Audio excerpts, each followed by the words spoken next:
Hey, what's up, guys? This is a Cryptic... Oh, I can't talk already. That's going to be a fun night. This is Cryptic Parkland. Take 3.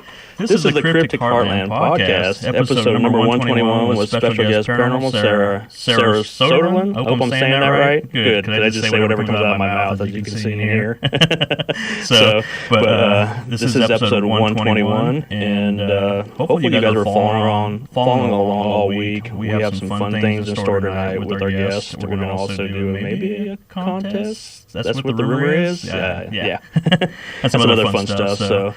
But like I said, this is a year in the making. We met Sarah last year at the KC Paracon, and got some stuff that she threw at me that kind of surprised me, and I can't wait to go back and revisit those and ask her about them. So, but yeah, it's gonna be some fun times. But go ahead, jump on in. It's gonna be fun, but you're gonna hear me do this is my tech savvy struggle, guys, where I'm trying to get into the chat and mute the chat while I get in there without hearing like a crazy nightmare.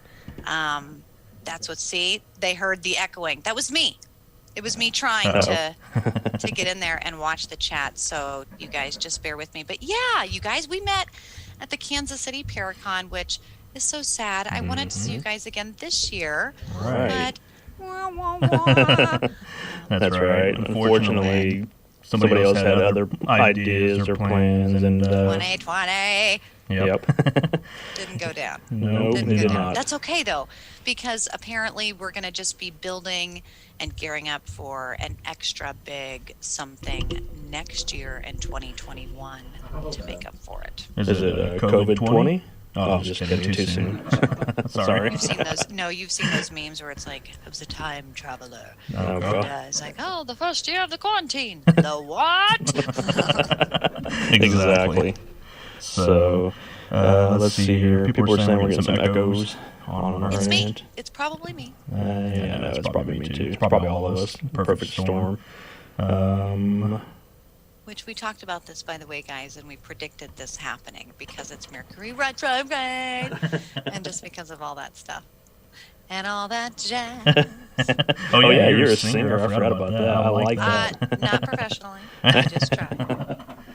It happens. But we're going to have you sing on the show tonight, and we're going to have some other stuff going on.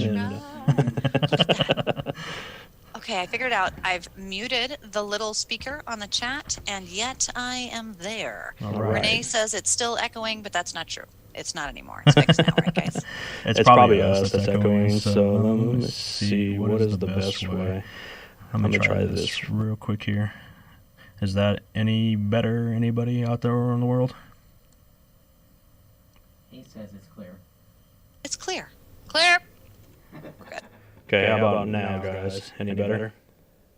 Let me check on my side. It could be everything and anything, honestly. It could be a crossed wire. Leo, it's echoing on your end. Oh, so it is you, Leo. No, it's Sarah. I still blame her. It's not me.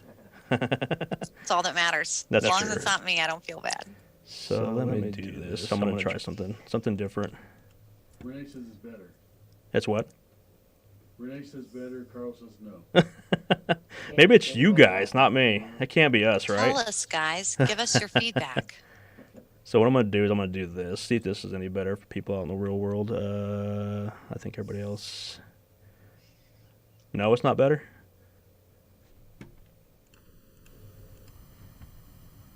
It was with whatever you did at Oh first, my Leo. God. I have no clue what I did at first, actually. Here, I'm going to be that guy. I'm going to listen real quick here and try to see if I can hear. It was with whatever you did at first, Oh my Leo. God. I have no clue what I did at first, actually. Here, I'm going to be Jake that is guy. I'm not going to here, listen real Carl, quick but I will here. say something. Or Jay. Okay. Jason. Is that any better, guys? Okay, they said They it's better. think it's better. All right. It's fixed. Aliens are clear. Sweet.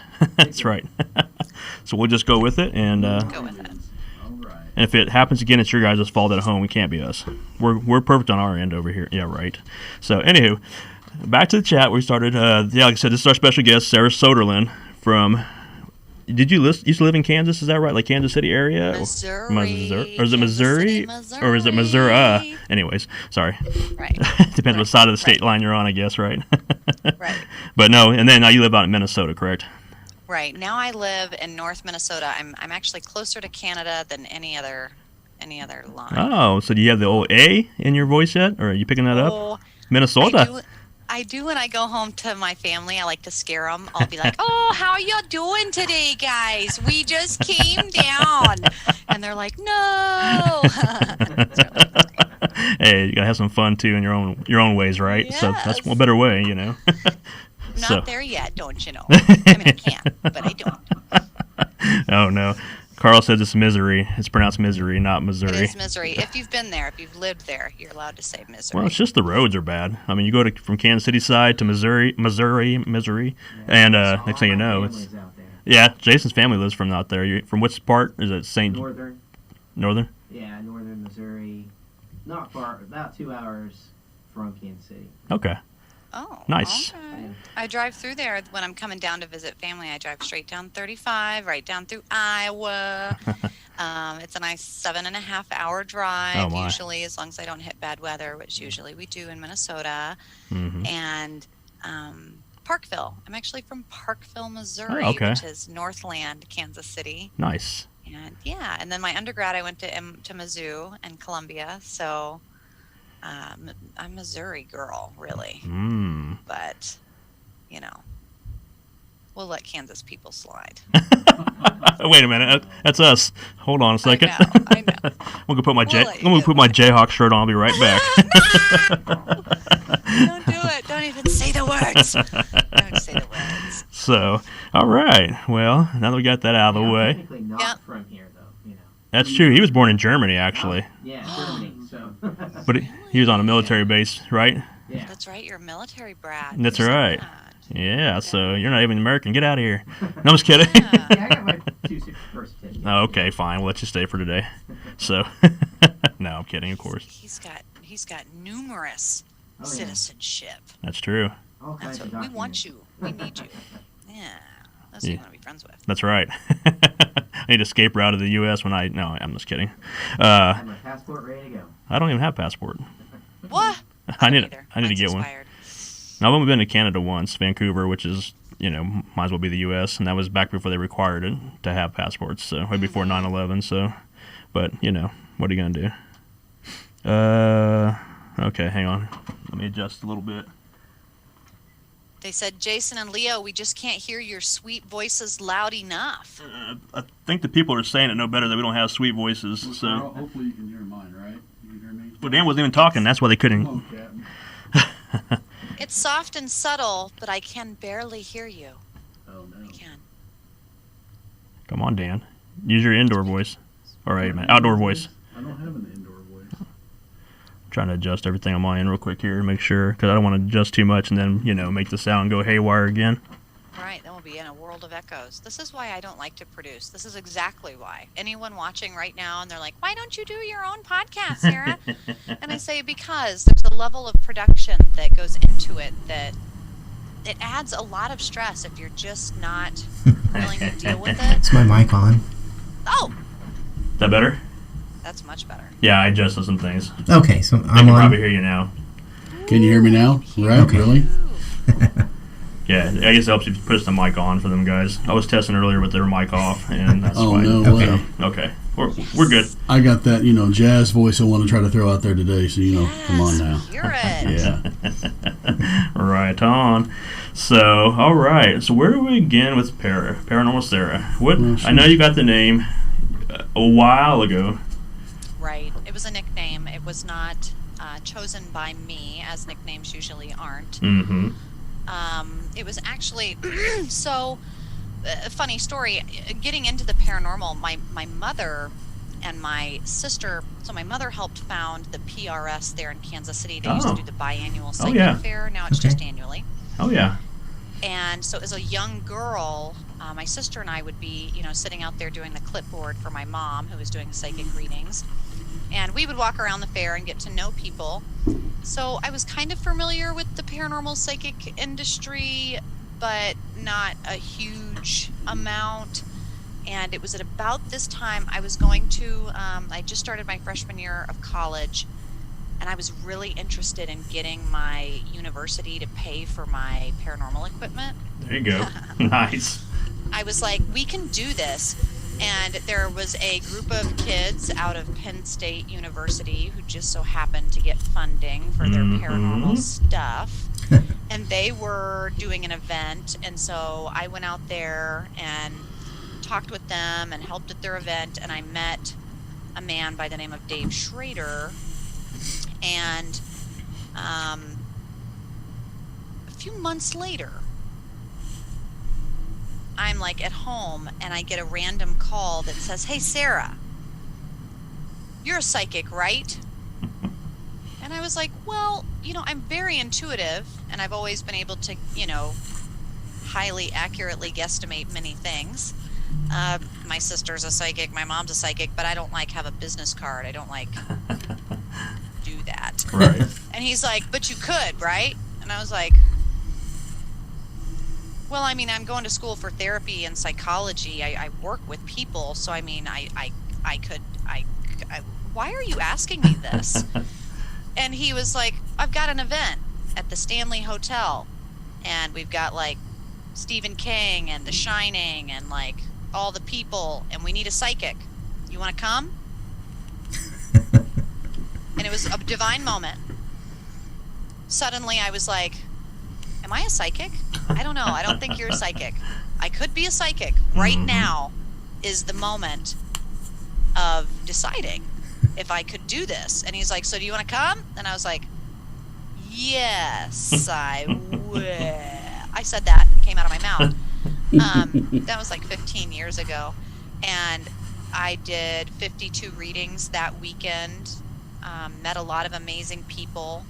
Kind of thrown into the paranormal realm, realizing that people pay money to go investigate places, whereas usually for PRS we were being brought in cases, Uh-huh. I wasn't aware that people paid money to go to locations and do that. So therein it was, and it was kind of one of those Hollywood moments where he had the microphone and everyone's standing up and cheering, and he's like, "And then we have..." What do we call you? Sarah. Call me Sarah. Paranormal Sarah! Hey. And I was like, ugh, what? And it's been that ever since. So it's just kind of stuck with me, and people will call me. As I tried to get rid of it for a while, because when I was getting my doctorate, it was really hard to be taken seriously as a credible person when people are like, "I Googled you and it says that you do ghost hunting. What's that about? Tell us about Paranormal Sarah." And so it was really hard to try and minimize that and fight it. It was kind of one of those coming to terms with myself to adopt it. So long story short, yeah, that's that. That's what they call me. And try saying it during you're trying to tape a promo. It was a mouthful to say, "Hey, Paranormal Sarah Soderlund." I tripped on it 500 times. My usual 200 takes I do when we're doing any kind of videos like that. So it's oh my gosh, it was quite the challenge. It is so many S's in there and all kinds of vowels and everything else in between. And then I know my last name, Soderlund, because of course I married a Scandinavian man, and Nice. So it should have little umlauts and hashes and dashes and diggity doo-dahs on it, but that would really confuse people. So I think people just prefer Paranormal Sarah. It's easier that way. Definitely. And plus, it sounds nice on the on the old domain name, paranormalsarah.com. Paranormalsarah.com. Easy enough. Shameless plug. That's where you go. So that's the trick of the whole paranormal. If you want to do a paranormal team or a podcast, choose something sweet and simple that sounds good. No, I'm kidding. That's not how you do it. But we found a hard way. All of ours has dashes and things like that. And our group is Everyday -Legacy. It's just oh my god, it's a mouthful. It's one of those where you just kind of have to pick your name and just go with it, because there's going to be so many stigmas and taboos and dashes, and you get halfway down the line and somebody else has it, and it's a porn site. And, yeah. Oh wait, what? That was too excited. Well, there was a Paranormal Sarah about 5 years ago, and it was it was like a UK docu-series of a girl, and it was like a Sabrina the Witch, like kind of a fictional thing. Wow. And the girl was What? blonde. Of and she had course. a black cat, and her name was Paranormal Sarah. Okay. Weird. Uh-huh. And I had nothing to do with it, and they tried to buy my domain a few times, like from under me. It was kind of weird. Oh, that is weird. Huh. I don't know. So Interesting. I should have maybe let them do it to see what happened. That's Just right. people out. It's like, Sarah, this is you? Is okay. it me? you tell me, yeah. Right? I don't know. It's paranormal. That's right. Oh my gosh. Oh man, too funny. Let's see here. We have a question on the chat line. So, do you have a theater background? To have a theater back. This is I wonder why you asked that. Probably because I'm animated. I'm sorry. No. Not sorry. My dad is a storyteller. But yes, my mother growing up as a psychic, crazy woman, she was also an crazy addict, Mm-hmm. but she was also a professional singer. So she used to sing in a band called Jigsaw, and they opened for like REO Speedwagon and Asleep at the Wheel and some kind of older bands. Mm-hmm. And she made sure to have my sister and I in dance and theater and pageants and smile and Vaseline on your teeth and don't cry and mommy dearest moments. Oh wow. And so No wire hangers. no. No. Wire hangers! Sorry. Don't do any of that. And but for real, it's public speaking is what I enjoy doing. And so, like, I love being in debate. I loved being in theater. Also, when you're kind of a turnkey kid, your parents have you in every extracurricular activity there is, so that it's like a babysitter. So I was in all of those. But I think it served me well. Very good. Hopefully. Okay, with that, going on that note, do you still get stage fright? You know, when you're talking to somebody, like on stage, well, that's where you get stage fright, would be on stage. Do you ever get that nervousness still, or at this point you're like, nah, I'm just going with it? I don't get stage fright. I don't get stage fright at all. I like public speaking. It's almost like an out-of-body adrenaline rush. Mm-hmm. I get kind of that high, that adrenaline rush when I'm doing it. What I do get stage fright from is, so my husband's a musician, and my mom was a singer, my sister's a singer, my father-in-law's a singer. Everybody in my family but me is a singer. Okay. Because I forget lyrics. And I do a lot of like Weird Al Yankovic, making up my own songs as I go parodies. Right. Because as a young girl, I was doing the Star Spangled Banner at the Royals game. Nice. And, well, no, I was like 10. I was there with a choir group. And there at the end, I couldn't remember the words. And I was like, and the...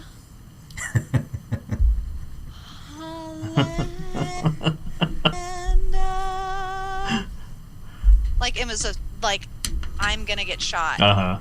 Military family. I just forgot the Star Spangled Banner. Right. Nobody noticed because it just looked like I was dramatically holding it out. There you go.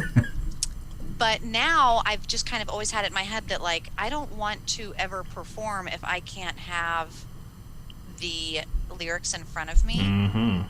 And I thought that to be a professional singer person, you had to, like, be able to memorize your lyrics. Now, I've learned in the last 10 years working with professional musicians, that is actually not the case. That there are a lot of professional musicians that, like, have the lyrics in front of them on stage. Oh, yeah. Now, if you're telling me it is karaoke every night on stage, you got this. I got this. There's no stage fright. Water Right. cannons, t-shirt cannons, I don't care. I've got the words right there. Yeah. Well, I mean, one of the famous singers out there, Ozzy Osbourne, now granted he's also in the 70s, 80s, whatever it is now, but he always had the lyrics right on a teleprompter on the floor. All these years. Know that this Oh, was yeah. acceptable. Yep. I Yeah. didn't know you could do this whole time. My whole life I could have been a famous singer, and I didn't because my pride thought I can't remember the lyrics. Yep. Well, if you ever watch live concerts too, they don't remember the lyrics half the time. They just make it up. They change to whatever comes in their pops in their head. Guys, Yeah, sing just along with me. there you go. That's That's your go-to. Oh, there's Sarah. She forgot her own song. yeah. That happens a lot. Hey, but it's smart. Would be. Improvise, right? Come on, you got this. But that's awesome. But it's bad though, because I mean, and I told my husband I was kind of embarrassed. The other day we were out to eat, sitting down, and the Boot Scootin' Boogie came on. Oh God. Oh God, that's right. I was sitting there eating, and I was like, "Turn around, go to town, Boot Scootin' Boogie," and I was like, "How do I know all the lyrics?" This song. But Fleetwood Mac or Pink Floyd or something that I like or that I've listened to 100 million times, I can't. I just paranormal. Right. It's a paranormal phenomenon. Boogie is. Well, I used to be a singer in a band too myself, a heavy metal band, of course. I'm sure you couldn't tell with the big beard and whatnot. But the thing is, we were at a show one time, and I remember the lyrics. It's my backup band that was behind me, or my group. They all of a sudden were going so fast that they skipped a whole. Oh. I'm like, I looked back like, what are you guys doing? I haven't got to this word yet. By the time it threw me off, and it wasn't my best performance. Let's just say that. It's a delicate thing, that rhythm.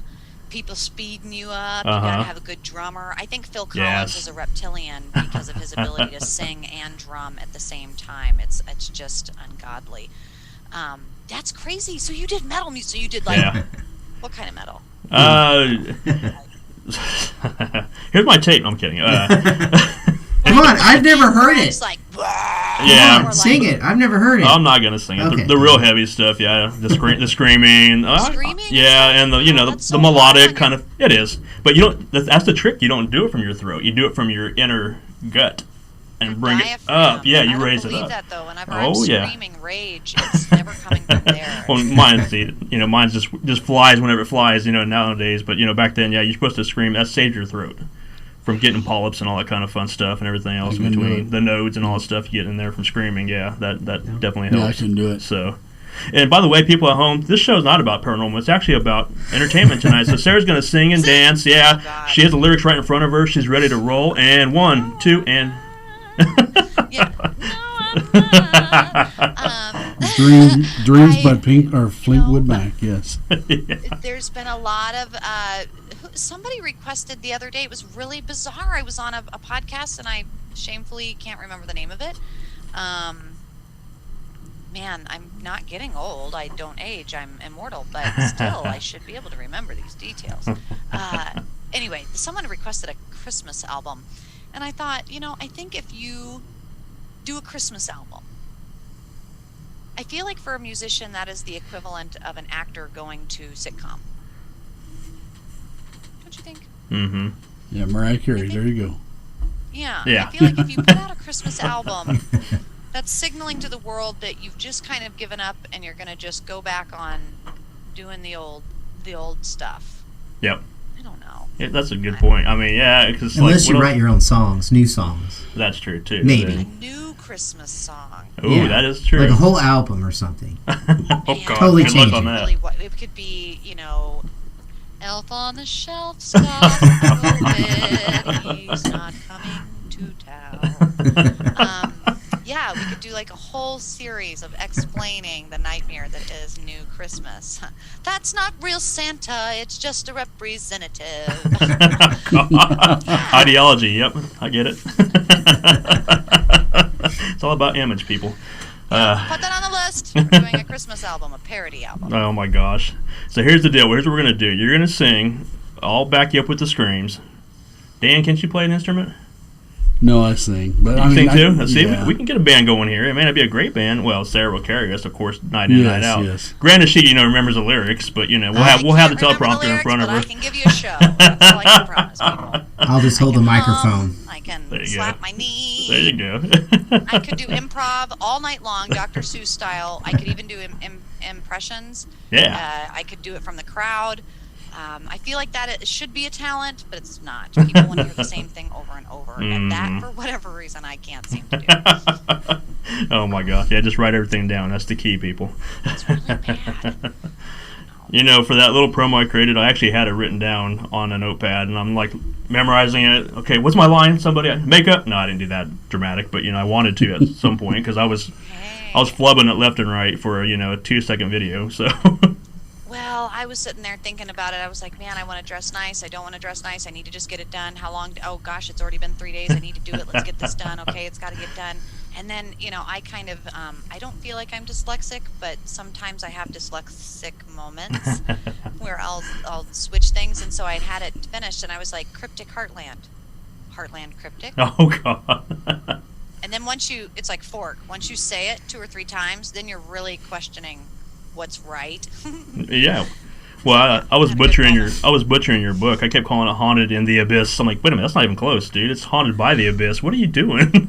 Well, and you know what's weird? Somebody the other day messaged me and said, hey, do you know so-and-so? And I was like, no.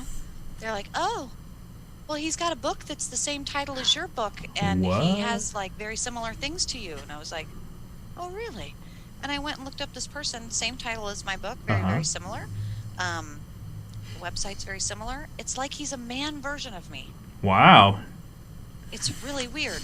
Doppelganger, lost twin, maybe? I mean, what are we That is talking weird. here? Well, I secretly want to book him and myself at an event That'd and be- dress up as him. Oh, God, that'd be great. I like it.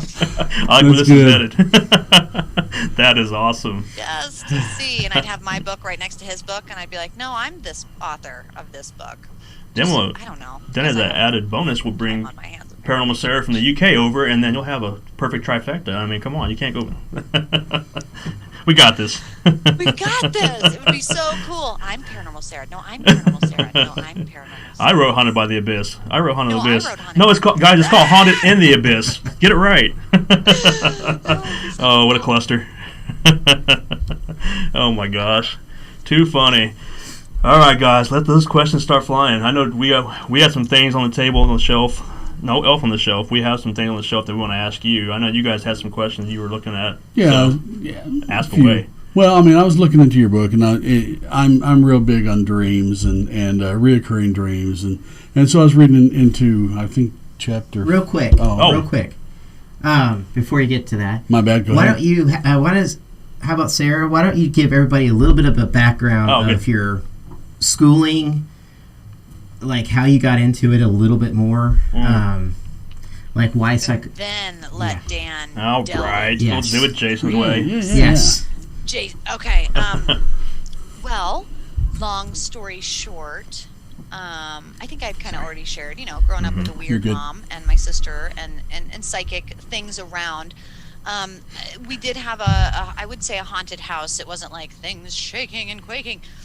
But we did have a woman that would move through the house that, for me growing up, was quite normal. It wasn't until middle school and having sleepovers and friends over, going to different people's intimate spaces, that I realized that my home was a little different. My intimate times were a little different than others. And so that kind of, I think, puberty, that whole time is strange and different. Going through that, it was important for me, and it led me to having a lot of paranormal experiences, going into the PRS, joining an actual team and doing cases and trying to understand the difference and like, why are people thinking I'm evil, or that what I've experienced that I really had nothing to do with is somehow now made me a witch, and witch, you're a witch. Like trying to understand that with my peers, later just led me into like going into law enforcement, going into working with the military, working right in Kansas City. It was Western Missouri Mental Health Hospital and the transit between Leavenworth, going between the correctional facility there outside of Osseo, and then Leavenworth, back and forth in Kansas City, right past the FBI down there by Union Station. And I spent a good chunk of my time getting my associates in law enforcement, and then I went to Columbia for my undergrad for behavioral psychology and sociology. I was the normal college student. I couldn't quite decide what I wanted to get my degree in, because I was having a lot of different experiences with both the military. I was going to go in and was working to be military police, but I had some kind of experiences that I didn't enjoy, and I was thinking, okay, maybe I want to go into research and development for psychology, but my sister was working for Bayer at the time and was like having to poke animals and kind of learning that research and development has you doing some immoral things in psychology. So like really, again, struggling with where did I want to go. Ended up going and getting my master's in forensic psychology at that point, going to Chicago, working with Chicago Police Department, finding my way to Minneapolis, working with the Minneapolis Police Department, and then going to Rasmussen there, getting my degree in Minnesota law enforcement, which I thought was really important because as I moved to Minnesota, I could see, working in forensic social work, there was a really big issue with law enforcement there. So I wanted to know, I mean, they had, believe it or not, to what the national news may show you, Chicago, Kansas City, and Minneapolis are like the 3 leading police departments as far as like receiving training. Some departments you just have to be 18, pass a drug screen, and shoot a gun. Right. For like Kansas City, you have to go to 8 to 6 months of training. For Minneapolis Police Department, it's 6 months to a year, and you have to have an EMT license, and you have to do this kind of additional post certification. And so I wanted to be able to, if I was working with law enforcement, to have the same credentials that they had and understand that job. And then I ended up working crisis de-escalation. So working with people that were committing suicide, people in domestic assaults, like very, very traumatic. Because for me, I like language. So when I was getting my master's, I specialized in interrogations and assessments. Being able, not for clinical treatment, no offense, I don't care about someone getting better. I'm really concerned. I prefer my demographic to be dead or behind bars, as I often say. I married an ex-military. Did I mention that?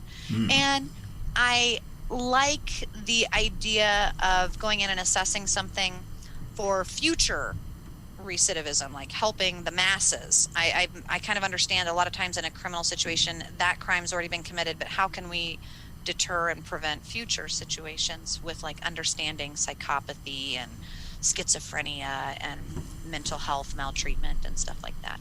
So I really enjoy talking with people, hypnosis, neurolinguistic programming, cognitive behavioral treatment, listening to people speak. So public speaking, enjoy it. Writing a book kind of happened by accident. I was speaking at an event on quantum parapsychology, quantum mechanics. I love quantum physics and talking about paranormal, how to make it objective, because in psychology we try to make it objective. I don't like people calling what I do a pseudoscience. I like to think what I experience is a real thing. So people that have had an exorcism and they need therapy, these are real concerns and stresses and problems, and they need real answers. And so someone said, hey, I like the way you speak. Want to put it on paper? I'll pay you. And I said, hey, that sounds like fun. And so I did that.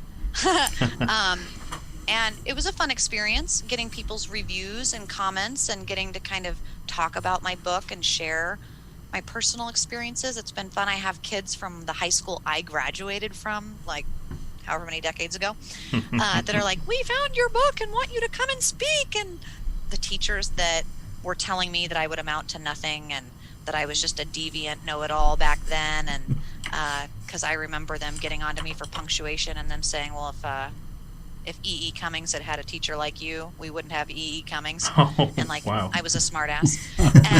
And so a big part of my ego would sure like to go back to high school with my book and be like, hello, everybody. You might not remember me. You might. That, of course, would be fun.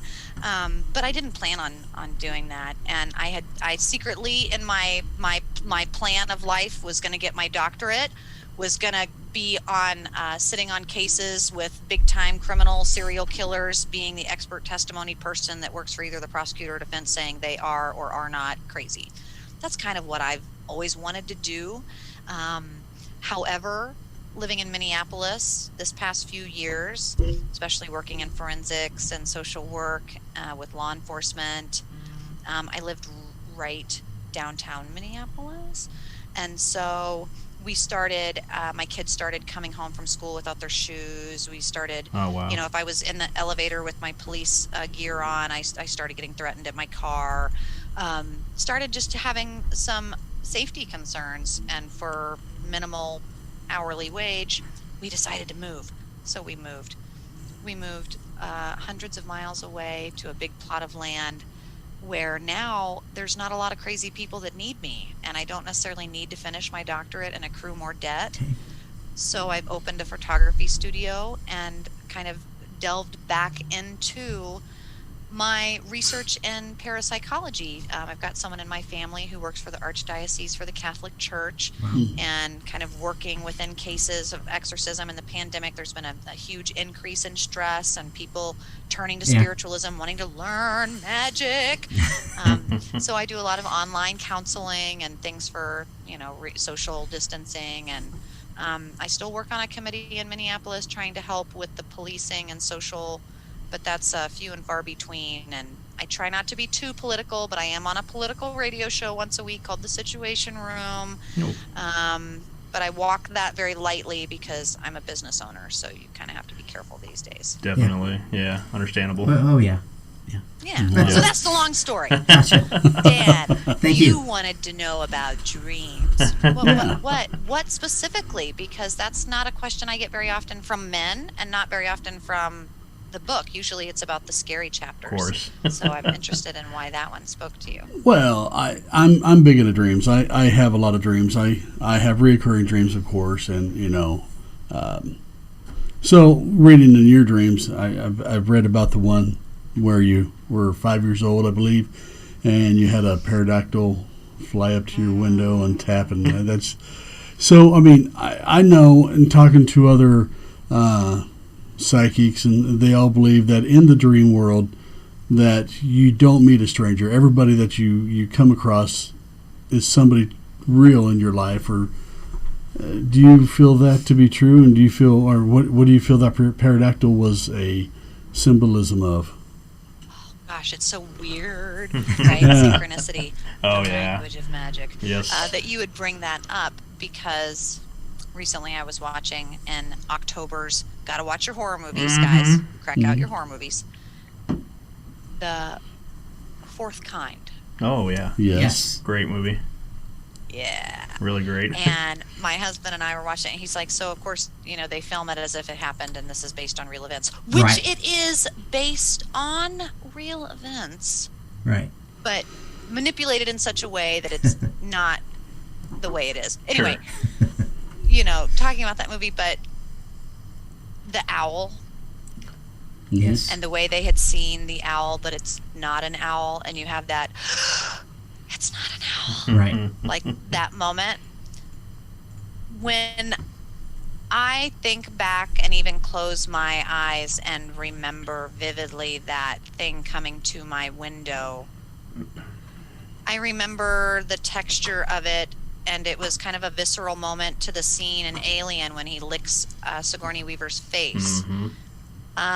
There's just a shininess and a liquid sound, and something about it that also, when I looked at it, I knew that it wasn't what I was looking at. And since having published the book, I would say, looking back, I think that was something alien coming from the outside realm into my private space, and that's how my mind was regurgitating it. Okay. Yeah. That's interesting. So how much of your dreaming like that, and this, I could make a case for either way, but how much dreams like that were reoccurring or whatever that continue on every time, basically comes from things that you dreamt, and then it plays out in real life? Because I've had that happen before. And is that because we caused that to happen, as they say, or is it because it's happening because it's happening the way you dreamt it? Excuse me. Well, I think that this, of course, there's no definitive answer. Of course. Of course. So Yep. we have to say that. Mm-hmm. But since you are asking me, I kind of see it in the way that I work with energy. I see energy as quantum mechanics. I really kind of visualize it as a sacred geometry where there's a macro and micro, but everything is at its smallest point, kind of like a cell, like a circular thing, right? And as I'm visualizing this, when I think of dreams, our waking state and our cognitive state, whether it's alpha, beta, theta, whatever, we are filtering information through our body and mostly through our visual senses and so forth. And so the way we're experiencing life is one way, but when we are dormant and our senses are dormant and everything else is dormant, the way that we are processing information, I mean, it's still happening. There's still information all around us that our body is subject to, and we're breathing in and out. And so I kind of like the idea, and folklore and cultures talk about kind of astral travel, leaving your body at night. You bet. The veil being thin. I do feel like when we kind of go dormant from our physical body, it gives us this ability to extend out in our bioelectric field. And at that point, you're able to, I mean, with quantum entanglement, you can access anything. Anything is accessible, all times, all realities. And so it could be suggestive. It could be that we are experiencing it and then we retain it, and then that becomes a deja vu in our waking state. It could be that it's an imaginatory thing, like, you know, I need to get my mind to a restful moment. I want to imagine that one time back on that one street that it was a great day. And so you time travel back in and recreate something and kind of let it grow like a mushroom or fungus in your bioelectric space. And then we wake up, and when we wake up, it's like looking through the glasses on the 13 Ghosts movie. It's like a filter has changed. It's all still there. Some people can remember it like it's just as visible as it was when their eyelids were closed, whereas other people, suddenly their eyelids are open, you're getting all the stimulus, and it's like an autistic child. It's just, you can't remember anything because there's just too much stuff going on. And I feel like it's all the same thing. Like, it's both a defrag, it's both precognitive, it's both possible past lives. It's all of that because it's just information that's extending beyond our bioelectric field and how it's interacting with the energy around us. And it's not going through our waked senses. So it's kind of feels a little different, and the rules are a little different, and they are. Now, of course, again, we don't know for sure, but when you look at like the types of dreams that people have and like the way that their body is in those states, if you're in an alpha state, like a deep meditative state, or a gamma state, and you can instigate those with binaural beats or white noise or, you know, meditation practices and stuff like that. You get your brain under a CAT scan looking at it, and it's all that deep, dark, purples and blues, and you're calm. Whereas all lit up like a Christmas tree when you're awake. We can do different things. We're capable of different awarenesses. Remote viewing, MK Ultra, Project Paperclip, like these things are real. They're absolutely, in some ways, a necessity to the Cold War. And I mean, we would say that they were really valuable ways of retrieving information. And that's all it is, like divination or psychic awareness. It's being in tune to a certain way that we retrieve information, like you EVPing everything, recording everything. Right. That's kind of your acute way of getting onto that audio frequency. And man, the full electromagnetic spectrum is huge. The visible light's just a tiny piece. And I think that when we're asleep, we are suddenly a little bit more aware of all of it. And when you're suddenly thrown into an ocean of awareness, we're not quite sure where we are. But it's both everything and nothing. And people use it for great things, and some people don't remember crap, and, they could care less. Very true. It doesn't seem to matter. It's kind of cool. Yeah. Yeah, and it kind of, you talk about it in one of your earliest chapters of the book. I think it's the very first chapter, matter of fact. You say that people always equate paranormal to mental illness, which it always baffles me because if you talk to a scientist, they're saying ghosts aren't real.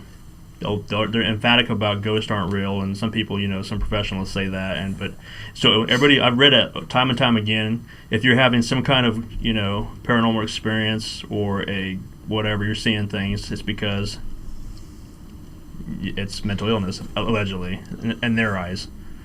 What's your take on that? It's such a fun and weird place, and usually what I find myself doing is so I'm married to essentially, I wouldn't say he's an atheist because he's not like out, condemning Christianity, but he's by no means a spiritual religious person, and so being in that position, a very objective person, and I'm working in the spiritual realm a lot. I get to have a devil's advocate a lot, a skeptic on hand. It's really good. And to be tempered by constant criticism of a field that I would want to hold me to a high standard. So I'm okay with skepticism. I like it as long as it's delivered respectfully. Always. But one, I hate that in my book I use the word always, because I am not a Sith. I will make that clear. But mostly people will equate the paranormal with mental illness, and that makes me sad. Mm-hmm. Because what I end up having to do is find myself in an objective, debatable space where I manipulate their language, thank you interrogation skills, and I simply allow them, through their own open conversation, to tell me what part of science they prefer to study. And then I give them an example of any opportunity that deductive reasoning was used. When you have a situation where you don't know the cause, you can't necessarily utilize the scientific method and have it be recreated in an environment. You didn't have a hypothesis. You didn't set it up. You weren't doing A, B, C, and D in order sequentially. In fact, double slit experiment, it happens all the time. We expect something to happen, and something entirely different happens. Thank you, Viagra. We expect it to give you hair growth, but it gives us boners instead. And this is great. We learn deductively through symptoms that, oh my goodness, this happens. Wait, why did that happen? And you find yourself working backwards. And science is well aware that that happens a lot. That's what we're doing in the paranormal. And so to come at me with the whole what I'm doing isn't real, in a sense that the methods we're trying to use to understand what's already happened, sure, they're not well established. I'll agree. Sure. There's not a universal terminology, and it's not very rigorous. It's not very professional in some cases. Mm-hmm. However, real? Absolutely. Yeah. Absolutely. Definitely. And then people are like, yeah, I can agree with you. And then it's like, then we move on. Yeah. Yep. Yeah, 'cause we've seen that on all. I mean, we've been doing this since, gosh, over 10 some years now as a group and stuff, and individuals. And we run across the firm believers, the non-believers, the skeptics, and then whatever else you want to call them. And I always premise everything. Every time we do a talk or something, I always say, hey, when people ask us, like they find out, like you said, they do a Google search on you, they do whatever, and they find out, hey, you're in the paranormal or whatever, job interview, whatever you want to call it. It's like, yeah, and I always premise, first thing I say is, I'm not here to tell you that ghosts aren't real or are real. I just tell you what I know, what I've experienced and captured over the years and documented using scientific methods and whatnot, as scientific as we can get, because I'm not a scientist. Right. I'm just, a person that's heavy into IT. Well, I am a tech But person. you are a scientist. In manner of speaking, yes. Yeah. Yeah. I mean, we are, though, right? Right. Not by degree, but by... Not by yeah. degree or by getting paid to do what we do in the paranormal. I think when I think of professional, I think you get paid. Mm-hmm. And now that's a whole nother bag of worms in the paranormal. Heaven forbid you charge someone for your time and that would therefore let you be, by definition, a professional. Mm-hmm. You're going to be thrown to the wolves if you charge someone to come into their house and look at their ghost. Right. Even though Bill Murray did it, That's we'll put true. it back. We'll That's put true. it back. Put it back. Okay, no. I mean, you got to pay for your time. You got to You do. pay for the hearse. You got to get the fireman's place. Yeah. We got to pay for the Exactly. equipment, and there's no harm in explaining that. I think sometimes people attest value to cost, Mm-hmm. but as scientists, man, I kind of like it that it's a wild west. And that's what I explain to like my scientific friends that are trying to understand, like, oh, I just don't know how you do it. If it's like there's like no guideline. It's like, I know. It's like the Wild West. Mhm. Ooh, And they're like, oh, yeah. And it's like, yeah. It's kind of risky. You don't know. There are no rules. It's like a duel. That's Like right. a face-off. And but it's still in its infancy in that sense. I mean, gosh, we were talking about ectoplasm and having seances and the Crazy Fox sisters just, less than 100 years ago. Mm-hmm. And we didn't even have photography that we would consider something to be professional or valid evidence. And now, I mean, we can look at that little cute little bear, that cucumber bear, that little microorganism, the smallest organism on the Uh-huh. planet. Like, we can do amazing things. And so I don't expect to be in this purgatory for long where people are judging us.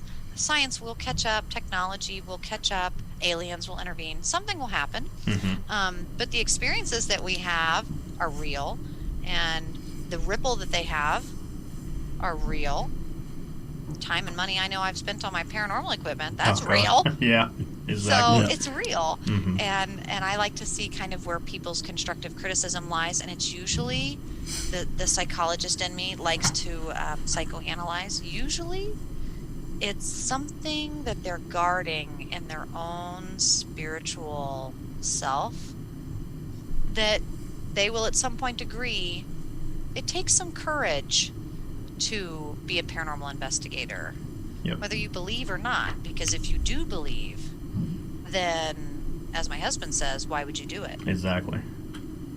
Yep, that's exactly true. Yep, and that's kind of what I say too. You know, I mean, why else are we doing this? Because we're here to help somebody who's felt that they've had some kind of experience along the way, whether it be scary or just, hey, am I crazy?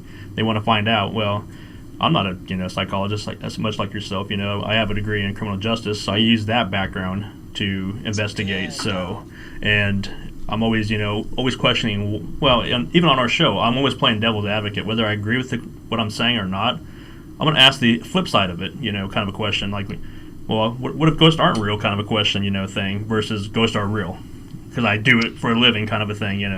Right. I play both sides of the card. And it's one of the, like, right now, as far as like the occult goes, great example right now is Libra season. Mm-hmm. Right?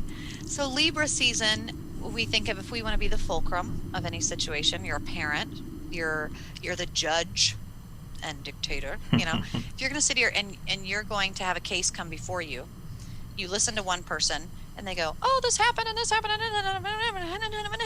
and they give you all their stuff. You go, okay, wonderful. Now you speak. And you turn to just get a different perspective. And that person's like, what? You don't believe me? You think I'm lying? Well, like this. It has nothing to do with you. It has nothing to do with me thinking you're lying. It has nothing to do with your character. It has to do with when you're playing Libra, when you're playing judge, when you're playing devil's advocate in a role that's not here, not there, not biased, but instead actually omnipotently looking down as an observer to just learn, that you would want different perspectives, and so that you would question other people. And so I love it when people disagree with me, and I have also known and found to be true, sorry, social media friends, I use social media as a personal social experiment constantly. My Instagram is neurolinguistics. My Twitter is ignored because I don't like Twitter. Facebook is usually social political experiments. Mm-hmm. Man, some people will, and I've been known to do it myself, have a real bad day because of something on Facebook. Mm-hmm. Oh yeah. And people will go like, I don't understand, like, I thought you thought this. And it's like, no, the idea is that you don't know me or how I think. Right. I'm simply wanting to challenge your stance a little bit. Yeah. And I love to play devil's advocate. I miss high school debate teams for that very reason. Mm-hmm. And I've lost a lot of friends because they simply didn't know that I was trying to debate with them. They thought I was being inconsistent in my viewpoints. Mm-hmm. Wow. Yeah, I mean, they had known me better. Yeah. And then it's like, Facebook. well, if they can't get past your own beliefs outside of somebody else's beliefs, then they're really truly friends at all. Because it's like, I mean, you don't, like you said, you don't know me. It's just like, if you don't know me by now, I'm the same person day in and day out, kind of a thing. I know I was singing the same thing, the song. You don't know. Yeah, and I don't know. I feel like, especially now in the political space, it's man, so many people are hot to get really angry over things, and it takes a lot to sway things in my life, like friendship, family, the foundations and values that I put time and energy into. It's going to take a lot to shake those at all. I have a lot of fun on social media. I try not to have anything but fun on social media. Right. But man, some people, they have like full-blown panic attacks, man. Oh my God. Yeah, I mean, I use it for newspaper. I mean, just kind of like, okay, I know this person died today. Okay, this is what's going on. This person's upset about what now? It's just for fodder is what I use it for, basically. But at the same token, it's like, I've seen it firsthand, just because we're. If anybody doesn't know yet, we're in a political year. Sarcasm. People, the lines have been divided and drawn. Some people are on this side, some people are on that side. Some people like me don't give a shit. So it's like, okay, whatever. I just sit back and watch with my popcorn kind of a thing. And I interject here and then with my own opinions, beliefs, whatever. But it's like, I've seen people, it's like, well, if you truly believe like that, unfriend me right now and there. And it's like, seriously? I had a lot of that this year. Okay, well, goodbye. If you think that way, then you're this. And insert pedophile, racist, I mean, put whatever from whatever side in there. And it's like, wow. It's sad. And I kind of vote for whoever I think is a better person. I don't actually consistently vote one party to the next. If I did, I would probably be third party libertarian. Yep. But I vote for whoever I believe in, and if it's not a particular person, then I kind of just go down the line on my, stances on the stuff. And people don't want to talk about that. They don't want to even have that kind of conversation. It's really weird. Right. So taboo, to even talk about who'd you vote for. Well, I'm not going to tell you that. I mean, there has to be the biggest, thing. How dare you ask me that? It's like, oh, okay. Ooh, sorry. I didn't know it was a big, secret society. I didn't know that's what it was. It's sad. And it's a dirty question. Like, I just love the psychology of that language. Like, who did you vote for is actually, like, it might even be a trigger or, like, a naughty whisper after 2020. Right. Somebody might actually hit you or run you over. Yeah. At this day and age, yes, it's going to happen. That could be an offensive statement. Yeah. Right. Oh, my God. I don't really ask that because I don't really care, but it's just like I've heard people over the years ask that, even to their own family members. Like, who did you vote for? It's like, don't talk to me that way. How dare you? It's like, whoa, Jesus. I know.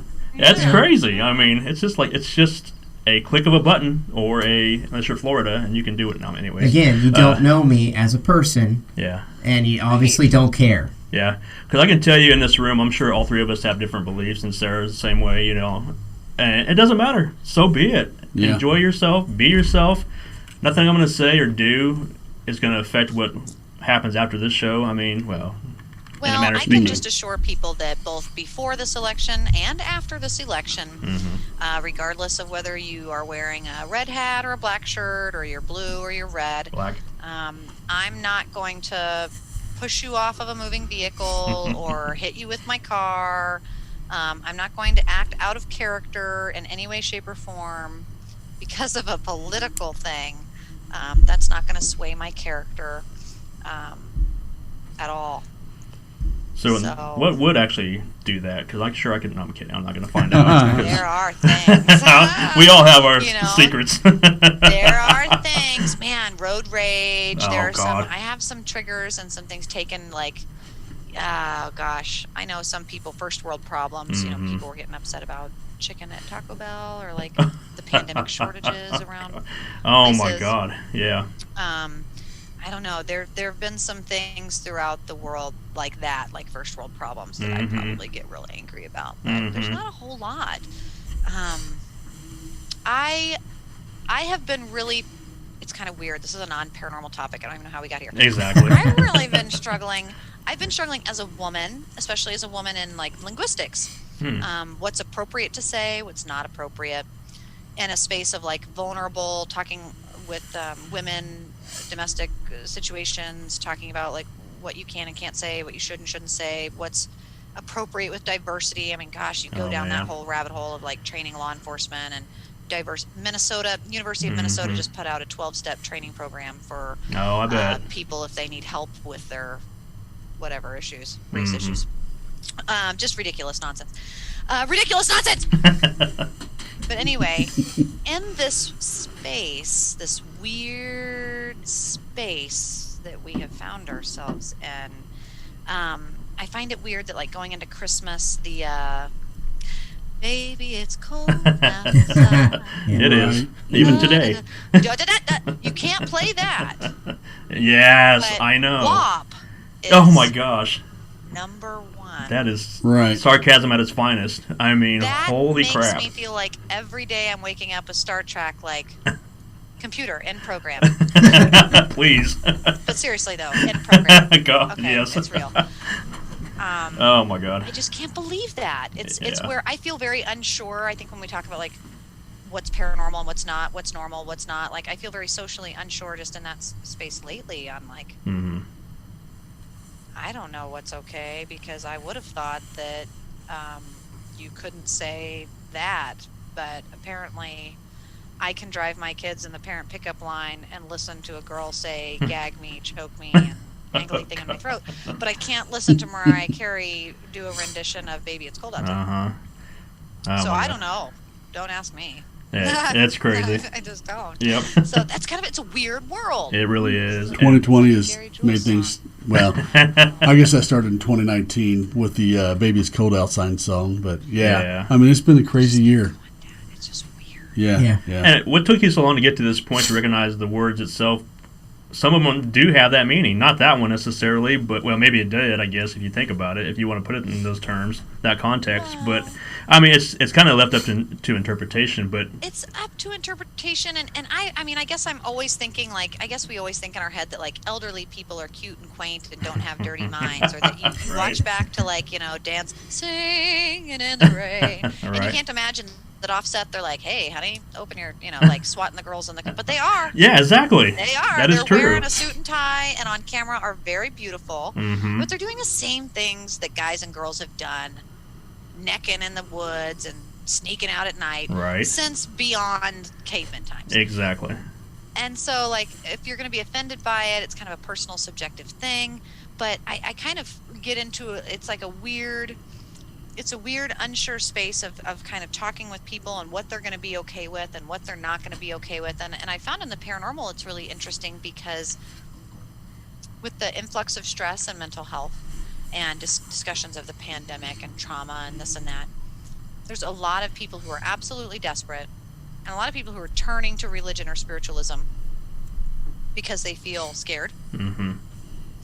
And so, like on ParanormalSarah.com, there's a spot for the Gypsy tribe where I teach, I take on mentorship, and I teach people like quantum mechanics and how to apply magic. Like, what do you teach? Love spells? It's like, well, not necessarily. In love, we talk about the 8 frequencies of love. We talk about the Greek mythology of love and like the mental health, the communication, and different, like actually how to, for example, like if you're a beautiful woman, if you can actually manipulate time. If you're a beautiful woman, we see it all the time in Hollywood. People know this, and whenever I will say it, they'll go, "Oh yeah, no, yeah, okay." But all you ever have to do is, like, if you're a woman listening and you've not gotten your hair or your stuff together and you're feeling like, "Uh-oh, I'm not pretty. The world's not going to love me. I'm not at my best. What can I do? What should I do?" You can walk into a room and do everything at half speed and actually, like, ask people, "I'm sorry, can you hold on just 1 second?" Okay, what was that? Like, you can speak slower and completely manipulate the room. Wow. Not everybody can do that. Yeah. You know, if you're a bigger guy, if you're an older man, if you're a child, like, everybody has their power, everybody has their energy, everybody has their way that they can manipulate it. And if you're masculine or feminine, then your zodiac sign matters, and then the timing of the realm. Like right now we're in Libra realm. So right now, the key to winning every argument is saying Libra words like, "Wow, you know, the pros and cons to that, let's talk about both sides to that. Oh, it's really interesting you say that. You know what? Just the other day we did this. Oh my goodness, that and this." It's like, if you start weighing it and talking like, "Oh, what do you think? Oh, we should go ask so-and-so what they think. Oh, before we do that, we should think about," like, weighing the pros and cons. Like, actually, that word, weighing, people in their words are going to go, "I don't know, I need to think about it. I just need to think about it. Weigh the consequences." This is speaking Libra. And if you can jump in that frequency, you can actually jump in the conversation and hijack it. You can take it wherever you want. You can get the outcome you want. You can get the promotion you want. You can get the person next to you to shut up if you want. As far as, like, what magic is, what we want to do, we want to have the best possible scenario without hurting anyone. and that's just how to do an obstacle course like American Ninja Warrior. So it's practice, and you got to kind of work your skills and body and know the magic and know the ether and know yourself, and like there's little specifics that you tune into. And right now it's a weird realm. The political shift has, I think, affected so many areas of life that it's not ever been this way before. And the push and run to spiritualism. Have you guys noticed that? More people coming to the paranormal? Like more cases, more issues? Yeah. Yeah. Oh yeah. Oh yeah, for sure. Yeah, that's We the have a question. long list of cases ready to go. Yeah, I mean we're booked solid for months, and people Just- always lead off with, "I know it's COVID happening right now, but you may not be investigating, but this is what's going on. So when you can come out," it's like, well, Right. yeah, it's Just craziness right now. Just overwhelming. Mhm. It's just, well, and the anxiety up, the Oh, my gosh. PTSD is up, people's Mhm. triggers have gone up, depression's up. Yep. Astrologically, Pluto's shifting, so that's divorce, life changes, pets dying, people on life support dying. Mm-hmm. People overdosing. Neptune's in Pisces, so that's people overdosing specifically.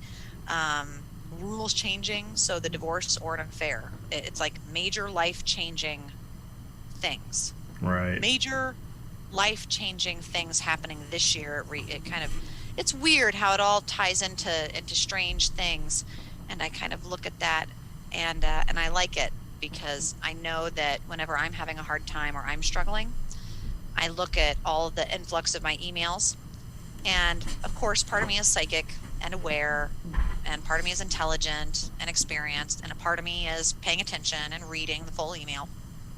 And then there is the part of me that knows the astrology right now, and people struggling with waking up at 2 to 3 o'clock at night, struggling with insomnia, struggling with a lack of appetite, not having a lot of good food regimens, losing their homes, being thrown out of their homes, or like home situations being shifted. Mm-hmm.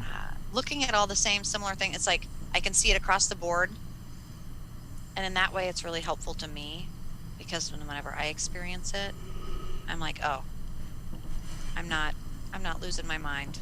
I'm not like an anxious wreck. This is actually me being connected to the collective consciousness, because look at everybody else having this exact same problem. Yes, It's 100%. kind of cool. It is. Yep.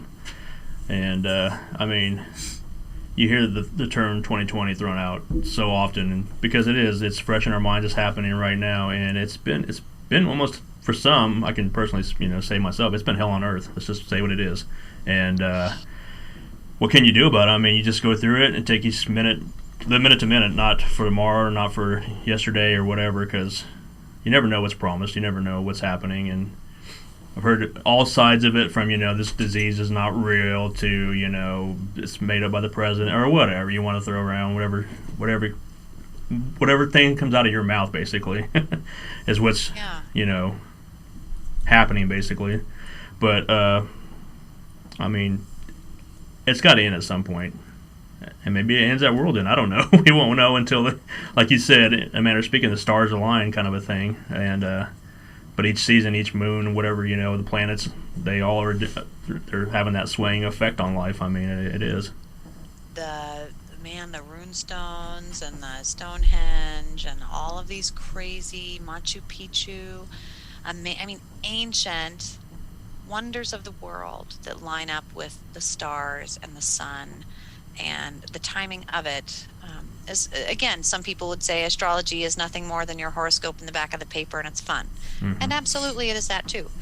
But knowing that how much helium and hydrogen was in the air, and that Mercury and Saturn and Neptune were in a certain space, it's like a genetic imprint in space-time. It's like a Carl Sagan fingerprint of your makeup, that you get to kind of see how you are. And if you're a lot of Neptune and a little Saturn, and you drop you in a mixture, I very much practice alchemy, in that I see magic on the periodic table. I see it as energy that is measurable, and if you're highly reactive or highly yin or highly yang, and you get thrown into a different environment, you know what the reaction will be. You can predict how long, how destructive, the influence on other elements nearby, children, when people go, "Oh my God, you're so psychic!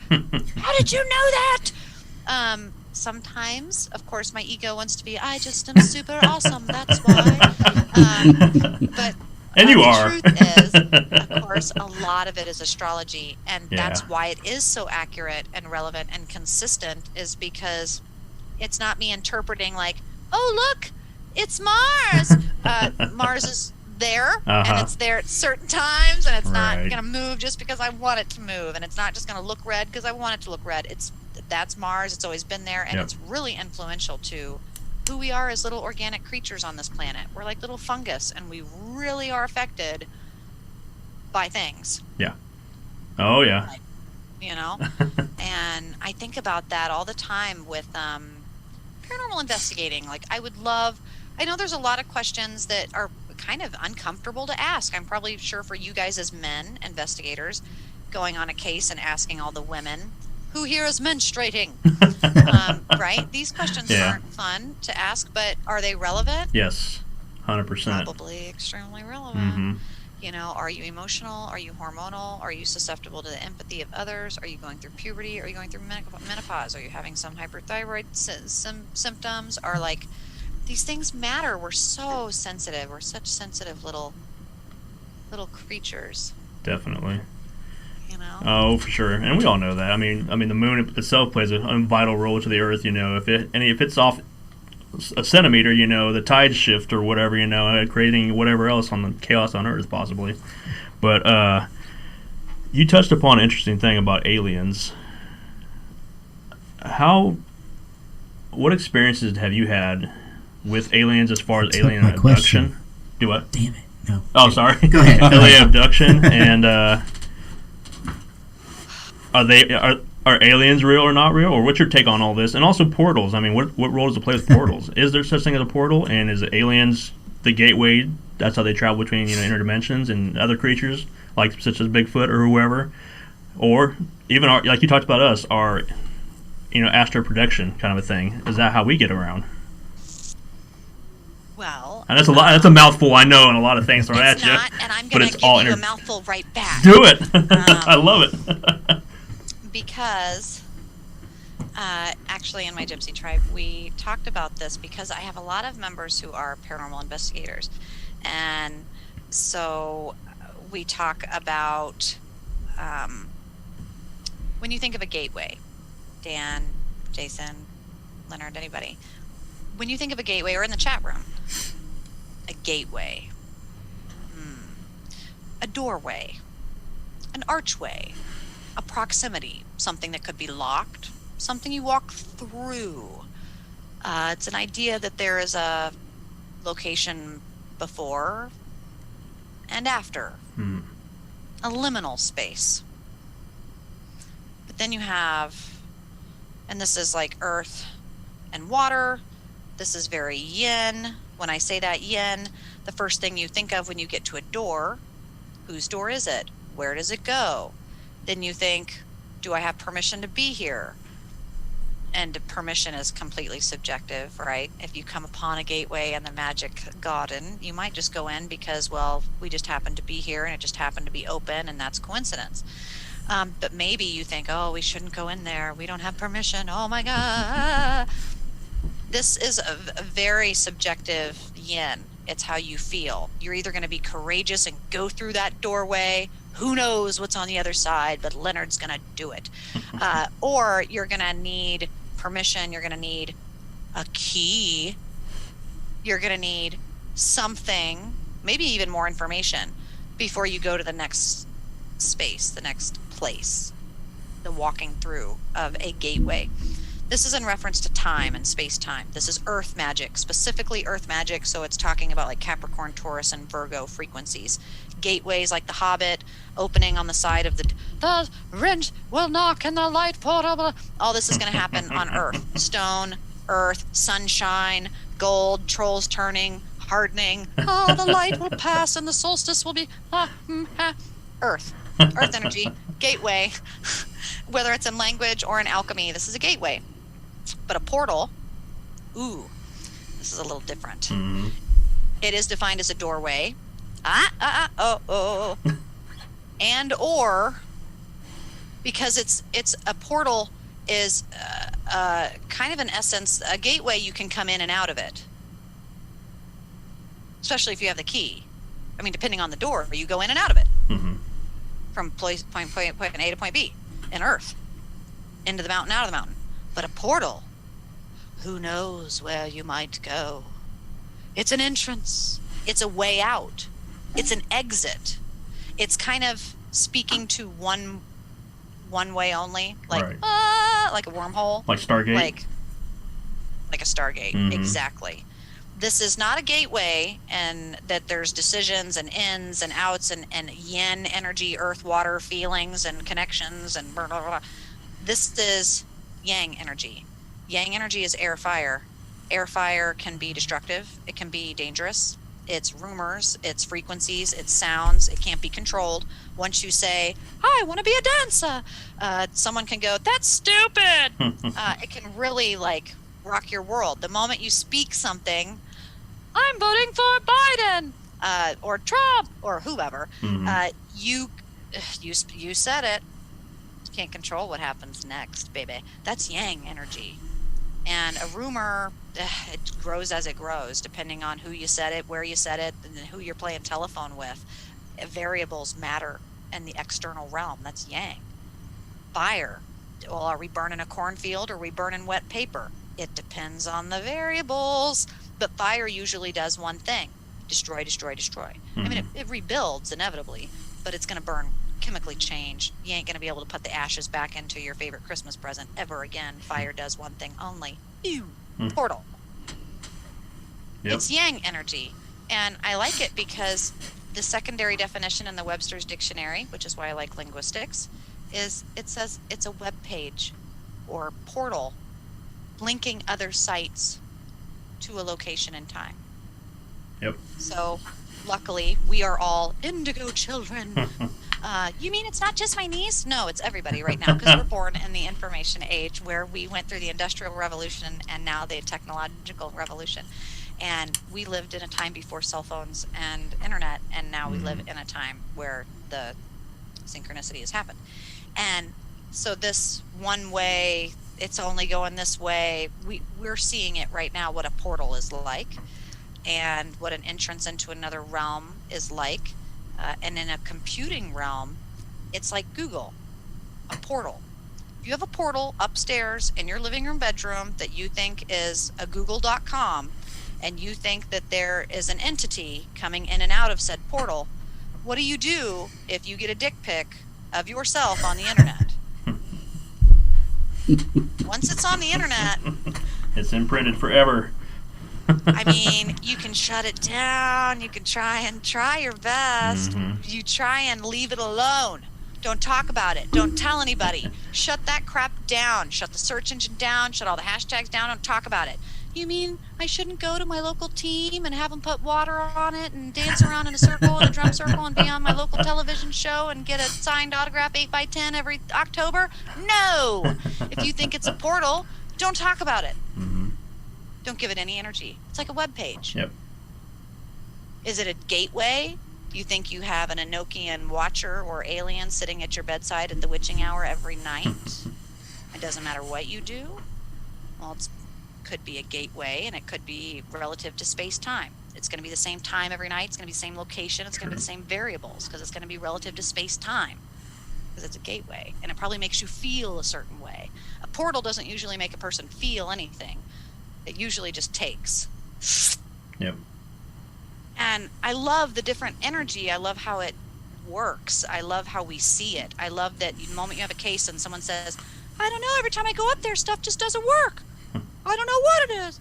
And then you have the person say, every night at 2:21, this demon is sitting there and we can't sleep. And it's like, they're using gateway. It's a gateway to hell. And it stole Kansas in my living room. Over here is a portal where they're like, it just seems like I get all this information and I have all these astral dreams and it's like aliens are coming to me and who knows what it is. And it's like very consistent with the way energy is moving in those realms. And the way people describe it, it'll be different, but it'll be similar. It'll be similar into what it is. But as far as aliens go, I think they're real. I'm not going to say that I think alternate dimensions and Nibiru is on our horizon.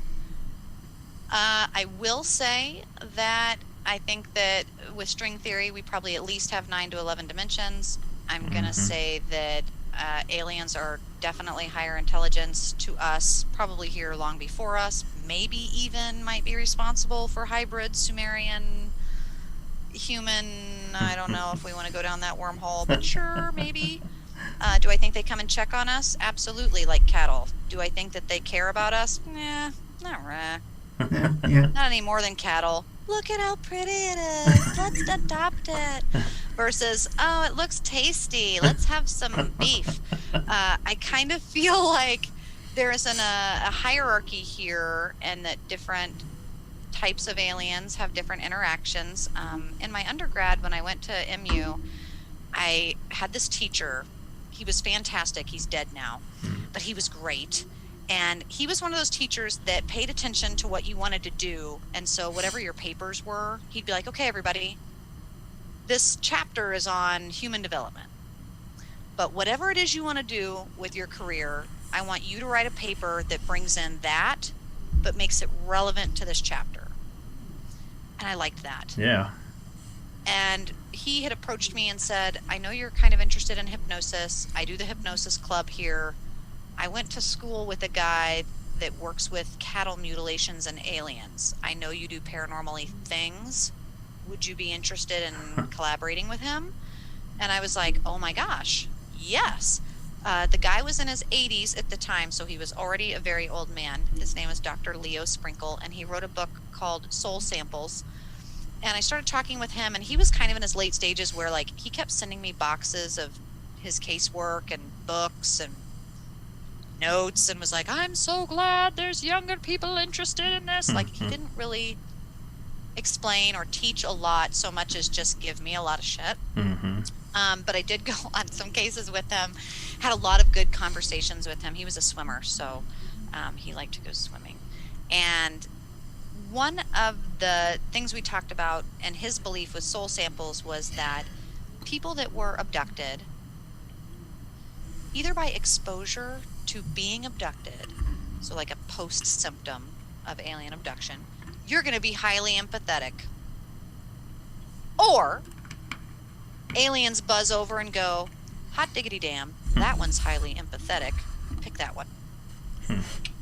That there seems to be this correlation of empathy and alien abduction. So then doing more research, okay, what's happening, chicken or the egg? Usually kind of like motherhood or fatherhood, an experience of major human connection or trauma. Trauma does it too. That after the alien abduction, the person's more empathetic. Yep. Almost always. Don't want to be a Sith. Almost always the person's more empathetic. Now, his research specifically with cattle mutilations, we were going to cattle mutilations, trying to decide whether it was an attention seeking or not, whether we thought it was valid or not. So then we did that. There was a group of a lot of farm kids, interns with the farm community, people wandering around. But anyway, the cattle mutilations were crazy. Some of the things like the cauterizing and the non-blood. Right. Because I was doing blood spatter analysis and my crime scene stuff and like trying to look at the blood spatter. And I was like, there's no blood spatter on maggots. Because I thought about doing forensic entomology too. And I was looking for a bot fly I could put in a jar. Nothing. Like weird little things that I guess I would notice that nobody else cared about. And anyway, so we were there, and the research was that we found out cattle mutilations tend to happen in a time radius of 5 years. 5 years either before or 5 years after a nuclear power plant is put in a community. There will be cattle mutilations. You have cattle mutilations 2000. Oh, there's no nuclear power plant. Guess what? 2005, you go back on that case, nuclear power plant 4.2 miles down the road.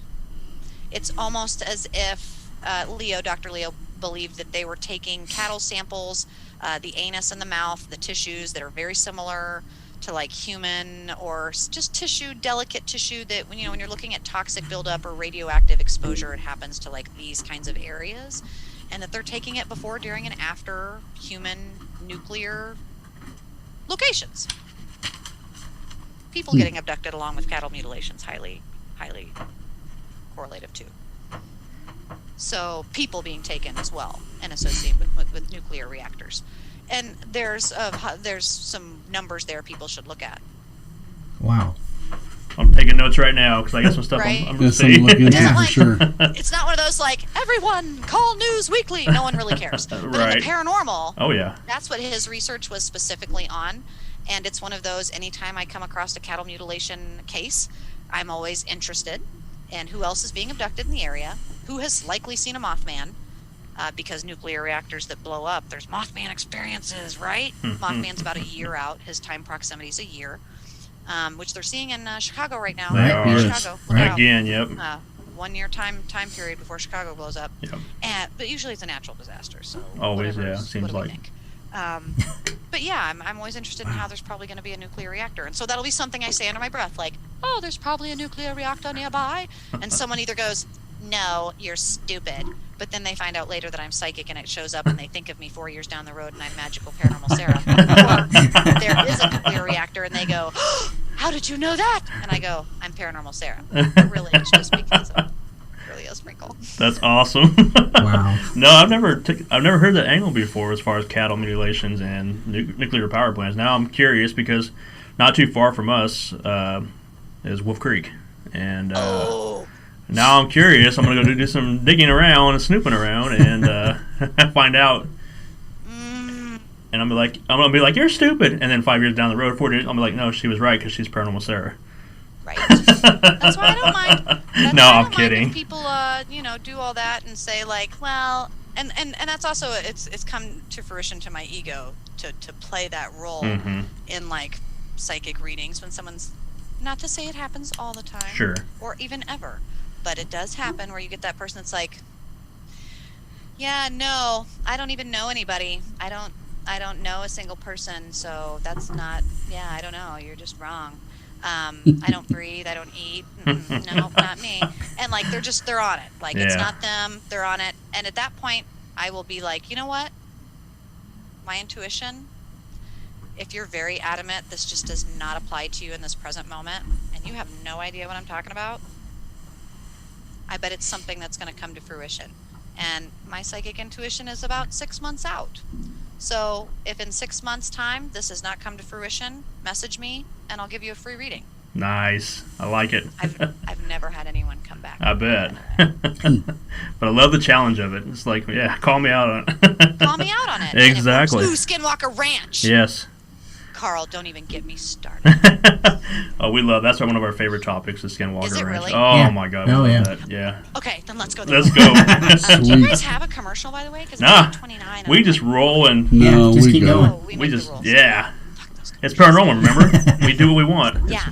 A Wild West. So, one of my really good friends, I don't like to use the word coven because I think that that's got a stigma to it. It does. But we'll say people that you know are your friends, people that you know if you're driving through the state, you sleep on their couch. Mhm. People that you know their kids, you care deeply for these people. When their parents die, you're going to the funeral. These are your coven, right? They may Mhm. not always be family. They may not be friends that you have coffee with every Monday and you're like, we're best friends and have matching bracelets. But you love each other deeply and can be very different. April Slaughter is one of those people for me.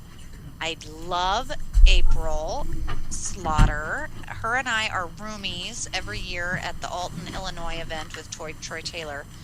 And she's been a role model of mine for a long time as far as like the author realm, because she writes beautiful things. She's written all these things. She, back in the day, Dan, when I started as a very young paranormal Sarah, I wrote for TAPS Para Magazine. Oh, yeah. And I would send in my monthly submission and they would publish it, and I was so proud. And in that article, April was like a contributing writer. She was like, oh, you have like a small spot. That's cute. Anyway, and so we met like that, and she was writing about the Skinwalker. She lives in Utah.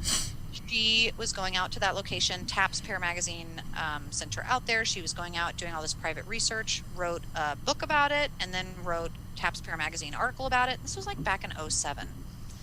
Now, the Skinwalker show that's out right now. Mm-hmm. I can't remember the name of it because I'll be honest, I'm not a huge fan. Yeah. Yep. Nope. I think I watched 2 episodes and was like, oh look, another show I don't like. But I did give it a shot. Sure. And I appreciate the context. Mm-hmm. She got called to film on that for their second season, so Mm-hmm. I will, Oh. by obligation of friendship, Sure. watch those episodes. But that place is real. Now I know Yep. April, and so I know that she's not. I know when she's lying. You know what I mean? Sure. And the stories about the weird stuff. I told her, I was like, you got to get me on Skinwalker, and she's like, well, you can't. It's been bought. And I was Right. like, no, you've been there. We got to go. We know who it is. Now you filmed there. We got to go back. And she's like, well, I don't know. There are some other places like Skinwalker I want to tell you about. One that's on my to-go-to list. If anybody, any rich sugar daddies out there? My husband and I have agreed it's called a flower daddy.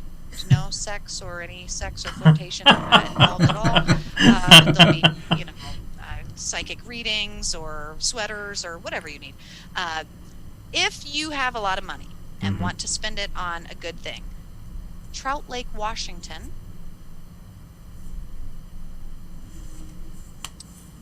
Trout Lake, Washington. There's a little place way up out in the mountains where they do the drum circles Uh-huh. and the aliens come down Mm-hmm. like every night.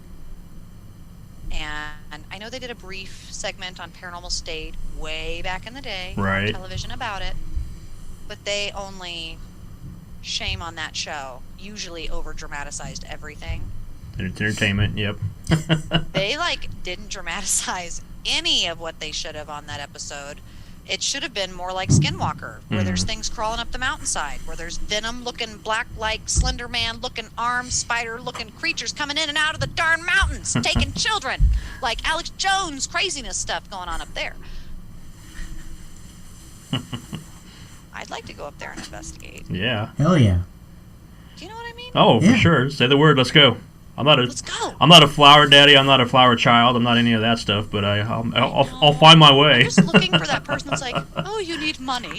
I've got $8 million. I don't even care about money. I just need friends. And I'd be like, We are friends. I'm your Yes. friend. Mhm. You'll never have no friends again. I'd just make sure it was a party all the time. It'd be cool. We'd have great conversations. I'd be like, what do you need? You need orange juice? Let's do this. Right. I've not found this yet. It's going to happen. I keep asking. But yeah, I have everything in this world. I'm extremely rich. Not financially always. Right. Rich in every other sense of the word. So I'm very blessed. But if I could just have a few $1 million. Clean money university. Money, guys. That would be Clean. I'm kidding. great. Actually. Because money's not really technically clean at all. So I mean, why not just indulge? So Right. Give it a few months. We might go back to an old barter system. Who knows what's in store for America? Right. Oh God. Keep your hopes alive, Leonard. That's You right. never know. Oh my God. I'm trying to make it to 2021, so maybe that's what's in store. Because we still got another 2 months and a half to live through this, and it's just like, holy Until it gets to crap. the 4th grade mile, where you're just like on the 4th lap. Well, you guys probably not. You're boys. You probably raced it and had a good time, and were like challenging each other. Girls did not do that in elementary school for the mile. Do you know what I'm talking about? Yep. Yep. I've got 7.5 minutes. Will got 7 and 8. It's like, I'm trying not to go to the principal's office. That's right. Yeah. That's exactly right. I'm doing it because I have to by grade. Right. Otherwise, I have to repeat this next year all over again. Different kinds of people in the world. There is definitely. let's see what else real quick here. Well, she said, Sarah, What? you said you had 2 locations. Oh, yeah, you didn't One have was another Trout Lake. What's the other one? other than Trout Lake, Washington, what's the other one you said? Oh, did I? Yeah. Let me go back in my memory. Rewind. Well, I mean, there's a lot. Oh, yeah. There's a lot. So Trout Lake, Washington. I need one in the Midwest. One of them. Near you guys. I'm trying to think, there's some stuff near you guys. Oh, yeah. This goes into like political crazy nonsense, right? Yeah, sure, why not? I do believe, and we're not going to get into like the Illuminati, Bilderberg, like that kind of crazy. Not this Not to say that episode. it's not real. Next It's real. episode, right? Right. But FEMA camps and underground limestone quarries Mm-hmm. in the Weston, Platte City, Gladstone, Missouri area I know that. have had some really crazy, weird stuff going on. And over the Whiteman's Air Force Base, in the last nine months, they've had consistent MUFON issues with some stuff in the sky. And I don't know, 2020. But weird things happen out at like Tiffany Springs Parkway, out by the airport, KCI Airport too. Yep. There's all sorts of just weird alien underground things mostly that I don't like. Claustrophobia.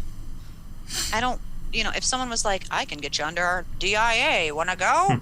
I'd be like, I've spoken with some Blackwater people, and I really do think reptilians and that kind of stuff lives underground. I really do think we don't mine in Alaska with our own natural resources because there's some aliens that are like, hey, our ships are parked down here. We gave you the Star Wars idea. Don't fuck with our space. Leave us alone. And I'm convinced that we got something worked out there. I've seen enough movies. I've seen the plot. I've seen it. I don't, they do they, we do we, stay over there. And I feel like we're getting into it with like maybe the fracking and the digging and the consumer lasers and sonograms and metal detectors. Maybe even us paranormal investigators are pushing it, where they're come on, guys. They're getting close. And I don't know. I feel like the Missouri is a hot spot right there for a lot of that stuff. And in Parkville specifically, there's a location that was a quarry right by the Missouri River, right off of Clam Road, right behind Park University. That used to be, if you went on that land, they would escort you, arrest you. I know, I can speak from experience. And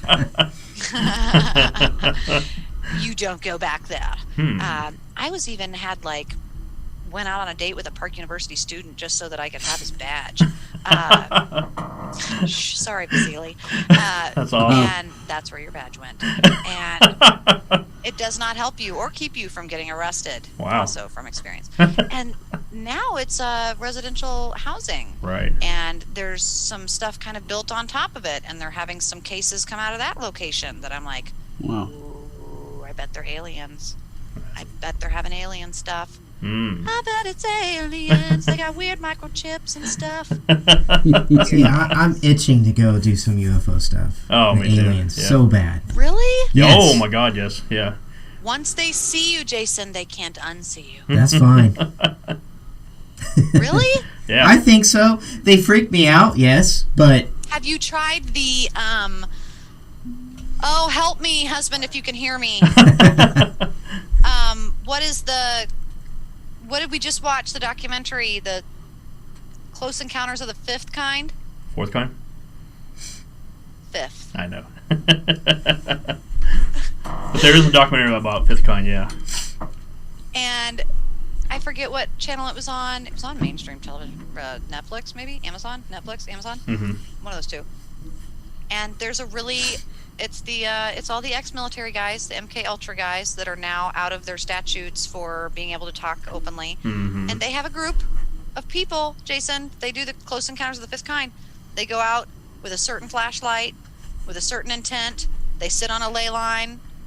They line up the time, and they all go, at 7:01, we will contact you. And they talk about vortexing in their mind. Mm-hmm. Is that what that's called? Vortexing? Is that the word? I can't remember. Vexing, vortexing. Vexing, I think it is. Yeah. It's the V word. Mm-hmm. Vestibularizing something. They're doing something in their mind. And it's like the pinching in the Google Maps. And yeah, you vortex and send that person in. Vector. That's what it's called. Vector? Vectoring. You vector in your alien. You do it throughout the day many times in an alpha state of meditation. Then you go outside with your flashlight and you go, at 7:07, it's 7:07. This is when I said I would be here at this latitude and longitude. Someone asked about ley lines. I do believe that's a real thing. Boop, boop, boop, boop, boop, boop. You blink, and the thing goes, beep, beep, beep, beep, beep, beep. And you're like, what? This is an alien. Oh, my God. Calm down. Do not have a crazy... The guy says that you're not supposed to have an adrenaline response. CE5. Contact encounters of the fifth kind. Netflix. But Let's it's check weird. it out. You can go out like as a collective consciousness. They said the more people that do it at the same time, vectoring in their location, the more likelihood you are to have an experience, and that people have an experience like 98% of the time. Wow. Let's do it. Well, that's funny you say this because we just got invited out by our mutual friend Jason Kupsik, who does the KC Paracon. He invited us out December 12th to go do that with him, and we were making plans. Yeah, to he go invited out and me do like this. a week ago, and I had to turn him down. Yeah, It's Jason's like, been getting oh. asked. Our Jason been getting asked by other Have Jason. you seen the CE5 documentary, Jason? No, not yet. He's going to. I will. We're I going to will. now. Yeah, for sure. I will. Because we're supposed to go out in Watch it, December with him. And, well, because it's now, I'm gonna just, for anybody who has not seen the documentary, I don't want to say that like I think this is the best documentary ever. I don't. It's 2 hours. The first hour, really good, objective, well shot. You're like, oh, this might be my favorite documentary ever. Why is this not like? Why is not everyone watching this? This is great. Then the second half, you find yourself being sucked into. And that's why you should come join us at ce5.org, where you too can have an alien experience. And you're like, I'm getting sucked into something here. So at the tail end, just know it gets weird. Okay. It starts getting real weird, where people are like, and that's when the aliens told me that I could wear any kind of hat I wanted. And, it's like, oh man, okay. Oh, no. People are being cured of their cancer, like crazy testimonials. Wow. Of, I went out and did CE5 and now I can fly. And it's like all this crazy, and it gets, but I mean, the testimonials are real. Wow. It's really weird stuff that happens. I don't want to see a And- flying dude. What? I don't want to see no dude flying around. Well, see, Dan, you can grow Yeah, hair yeah, now. an aluminum See, hat. go do it. One of these testament, or go do this People place. that can you like grow hair out. meditate and do weird That'd be things cool. before and after when they have their contact, or people that like had cancer and then didn't have cancer, or people that were trying to lose weight and couldn't and then suddenly lost weight, or that were diabetic Right. and then weren't diabetic. All right, let's do this. So is that a part of the psyche curing this, possibly, or is it really truly alien intervention? It is, according to these Oh, people, there you alien go. interventions, because Good answer. these intergalactic Good beings answer. love us, and they want the best for us, and they want to give us the tools to heal ourselves. That's right.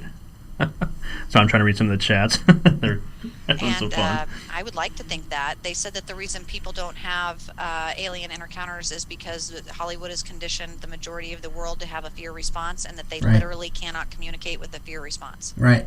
Absolutely. But then why did Hollywood start putting movies out about them in the first place? Because that's political propaganda. Bilderberg Illuminati control. Propaganda. That's what it is. We would be victims to cancer drugs and big pharma, and we would never know how to cure ourselves and be in tune with nature and have telepathy. It's all about control. That's freaking awesome. Well, that's I mean, Somewhere in there is a truth. Yeah, That's what right, they you would hope. say. I should be abducted every day because I only fear like two things. One is deep water because I believe that's a past life thing, and super deep black water I just can't handle. And then the other is myself. Because I know what I can do to myself and to others, and I fear that. But beyond that, I fear nothing. Alien, bear, I don't care. Bigfoot. I'd walk up to that dude and shake his hand. He might rip my arm off, but I want to shake his hand at least once before I'm dead. Right? Aliens scare me because I think of the I do have a little bit of a fear response. I would definitely say I'm conditioned to think they're going to probe me. I feel like they're going to put an implant in me, and I have a great fear of parasites. I don't want a tick or a ringworm or pulling some worm out of my butt. True that, yes. In my body. Yeah, agree.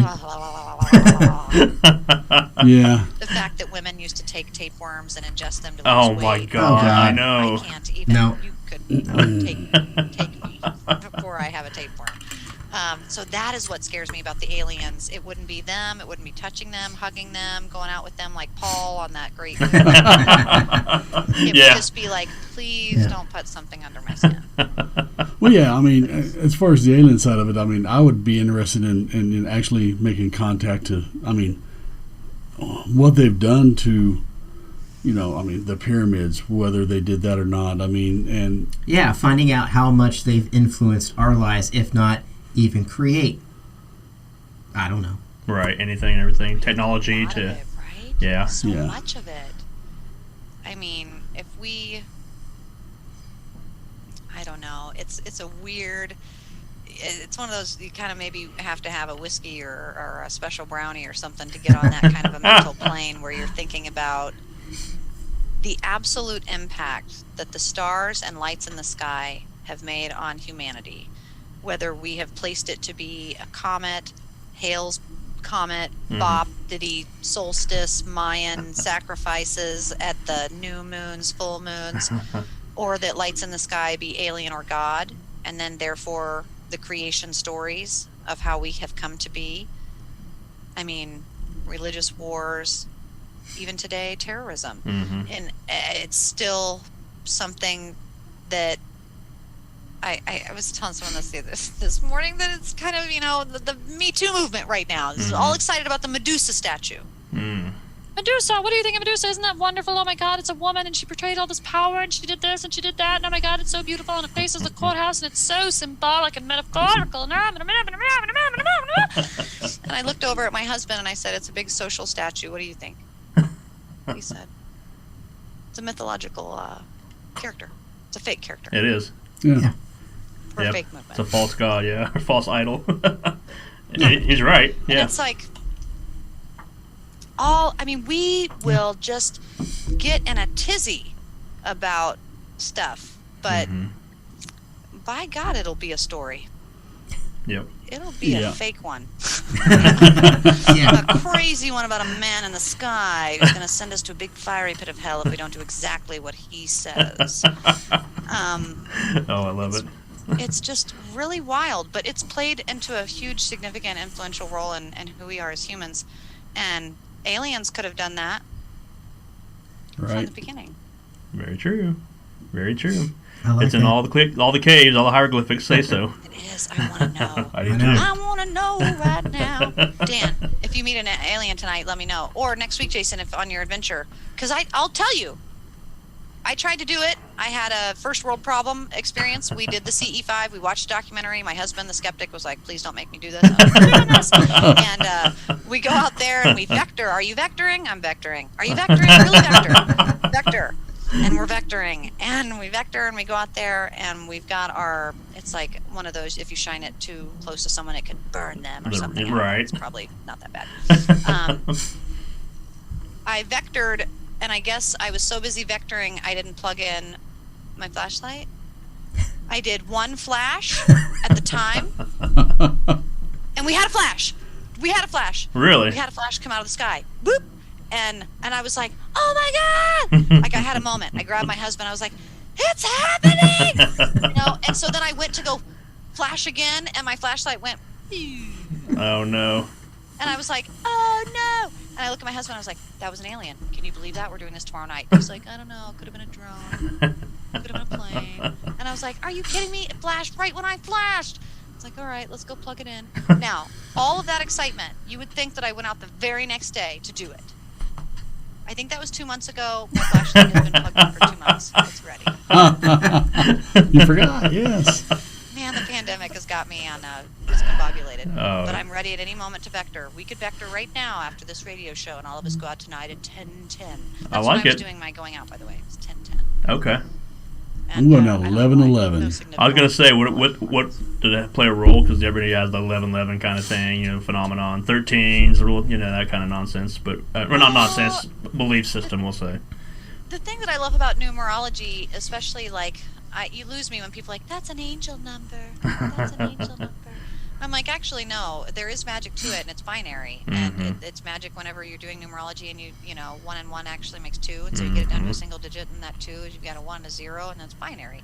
And that's a language, and that's a mathematical language. And I don't speak stats. I passed stats on the 3rd try, and I had a shot of tequila, and that's my last experience. So it's a beautiful language, but I don't speak it. That's awesome. But it's real. But it does not mean angels. I mean, it might mean Enochian watchers, like Nephilim, alien angels, but probably not 11-11. That would be 1 + 1 + 1 + 1. That would be 4. 4 is probably Archangel Michael, the 4th pillar of the angels. Probably a fiery sword coming to take you to hell. Be careful. It may not be good. But I don't know. I mean, it's just, we don't know for sure. Oh my gosh. It's killing me because I think so much like you, what you're saying. It's just like, oh my god, this is scary. I don't have blonde hair, though. This is why I'm not on TV. Right. But that's awesome. Real thoughts. They are real thoughts. Yeah. Someone said, Roger, Roger, what's my vector, Victor? Yeah, I saw that too. When you said vector, I was thinking that. That's so funny. Well, we won't go there. It's too close to the end of the show. I know. The Full Metal Jacket the other night.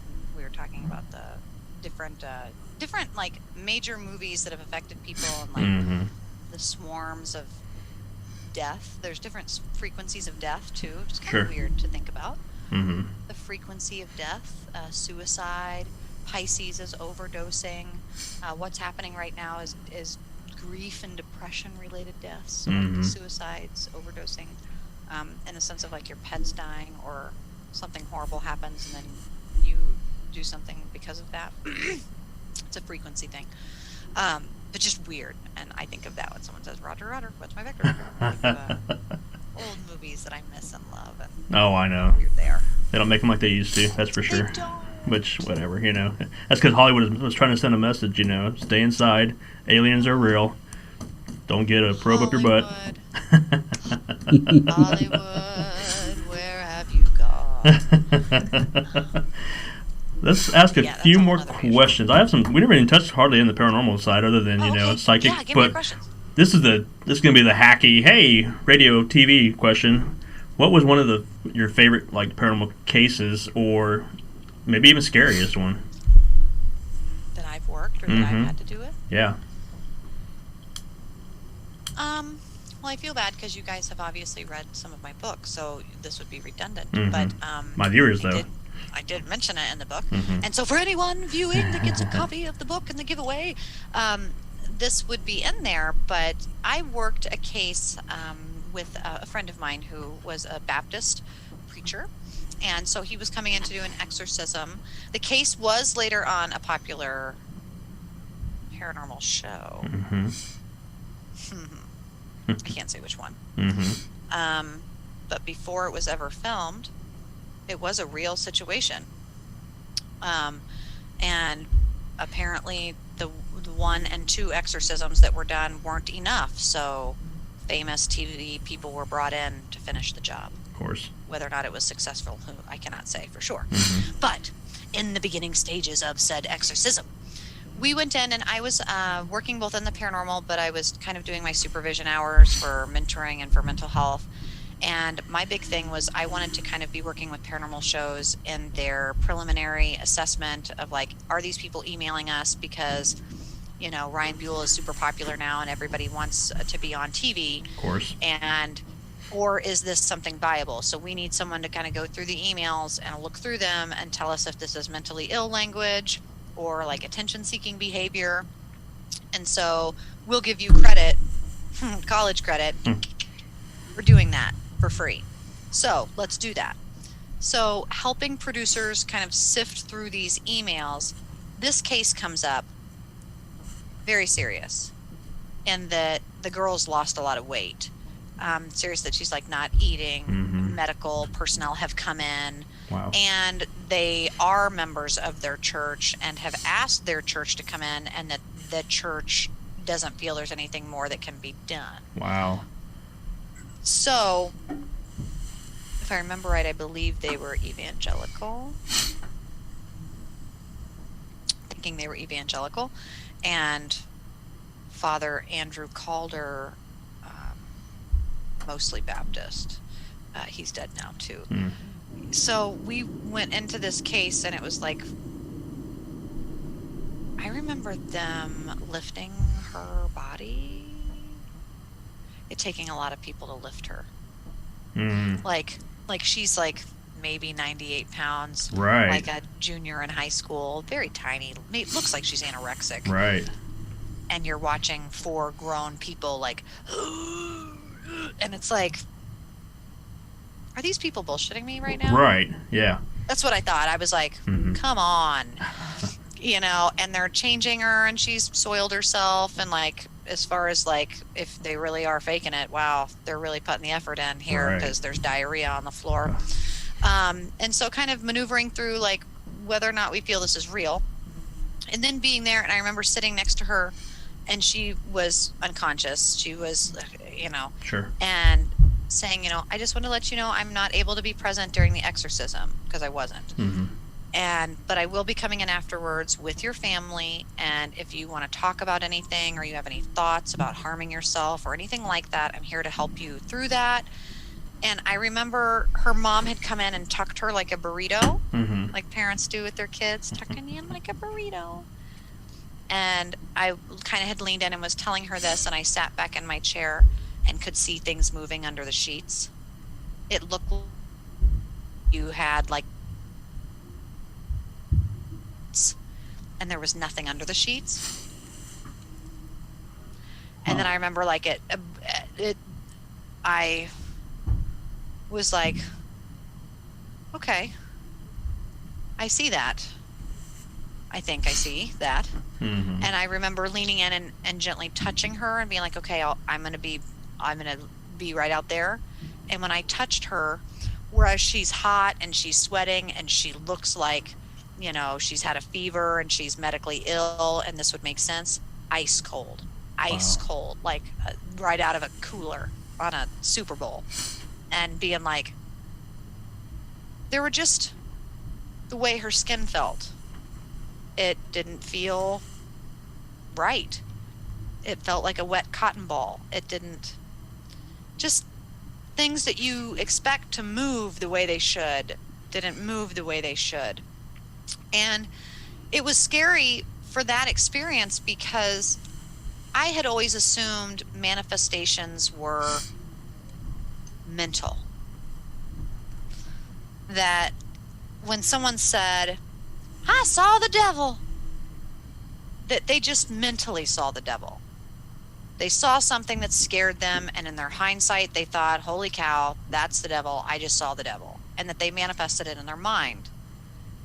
I didn't actually think that something of a spiritual realm, like ectoplasm, or a table moving, or chairs stacking, I didn't think something could actually materialize and move matter right there in front of you without invocation or manipulation or electricity, or that it could just happen. Mm-hmm. That inconsistency with the world as I know it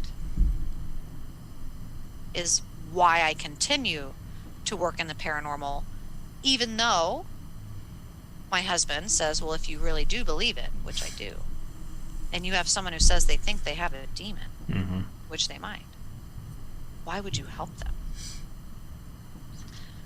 Because I know how I define demons, which is different than most people, and I know how I work with energy, and I feel safe enough doing so in all cases that I take. But it's mostly because I'm consistently trying to find that recreatable, okay,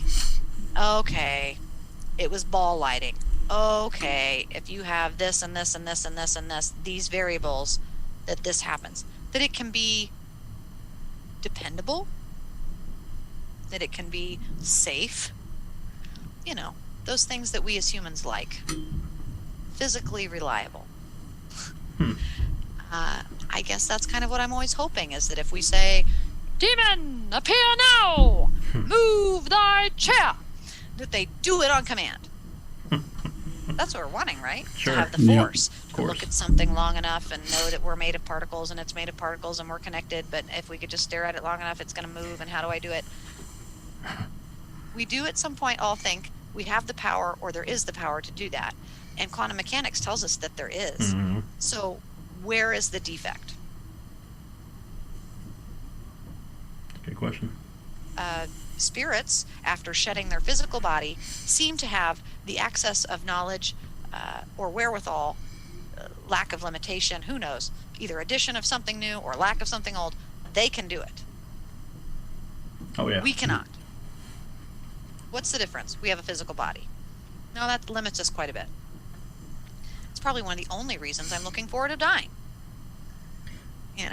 Is hopefully I'd like to see it as a lack or a shedding of limitations, that we're going to have access to new information and exciting opportunities that we just can't even possibly fathom. Literally, physically, symbolically, metaphorically, cannot fathom, because we are a walking skin suit. Yep. Wow. I want to stand up and applaud you, because holy crap, yeah. That's right. Yeah, I mean That's what I like to think. I could be really wrong though. Who knows? It could be nothing. Yeah. It could be nothing in Paranormal at all. It could be nothing. See, and we unfortunately have been, I don't want to say lucky or fortunate, but we've had 3 members of our team pass away in the past 2 years. And some of them we've talked to up to their last breath, basically saying that they would even try. They know what we did. They were part of the team. They're just like, I'll do my best to try to communicate with you. And we've been successful on a couple of occasions. Yeah. It's been fantastic. Kind of interesting, actually. It's sad at the same token, because it's like, oh my God, you really are living up to your word, and we missed you on physical Earth. But it's just like, what does that mean? Are you lost in translation? Are you stuck in between the worlds? I mean, it depends how you look at it. It depends what your view is on the paranormal. Not you, but I'm talking about everybody. Their own take on the paranormal is, do they never go away? Is it you're stuck here for a reason, or whatever the case may be? Whatever your belief system is. It's just, or maybe this is just, it is what it is. Plain and simple. I hate that saying, Leonard.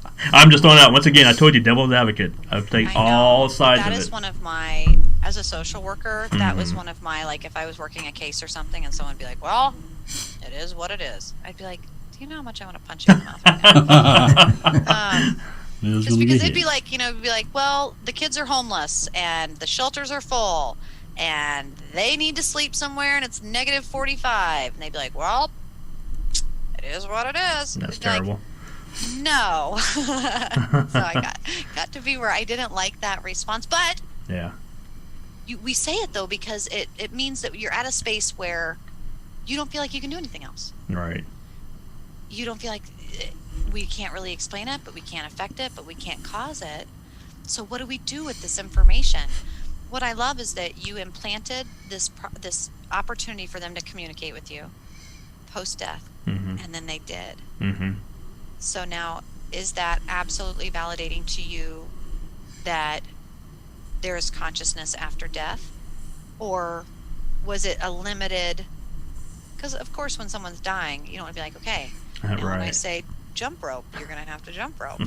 Okay, when I ask you to move the chair, I'm going to need you to really push those spirit muscles and show me what you can do. Right. We don't want to be a bitch about it. Yeah. But if only we could. If only we could.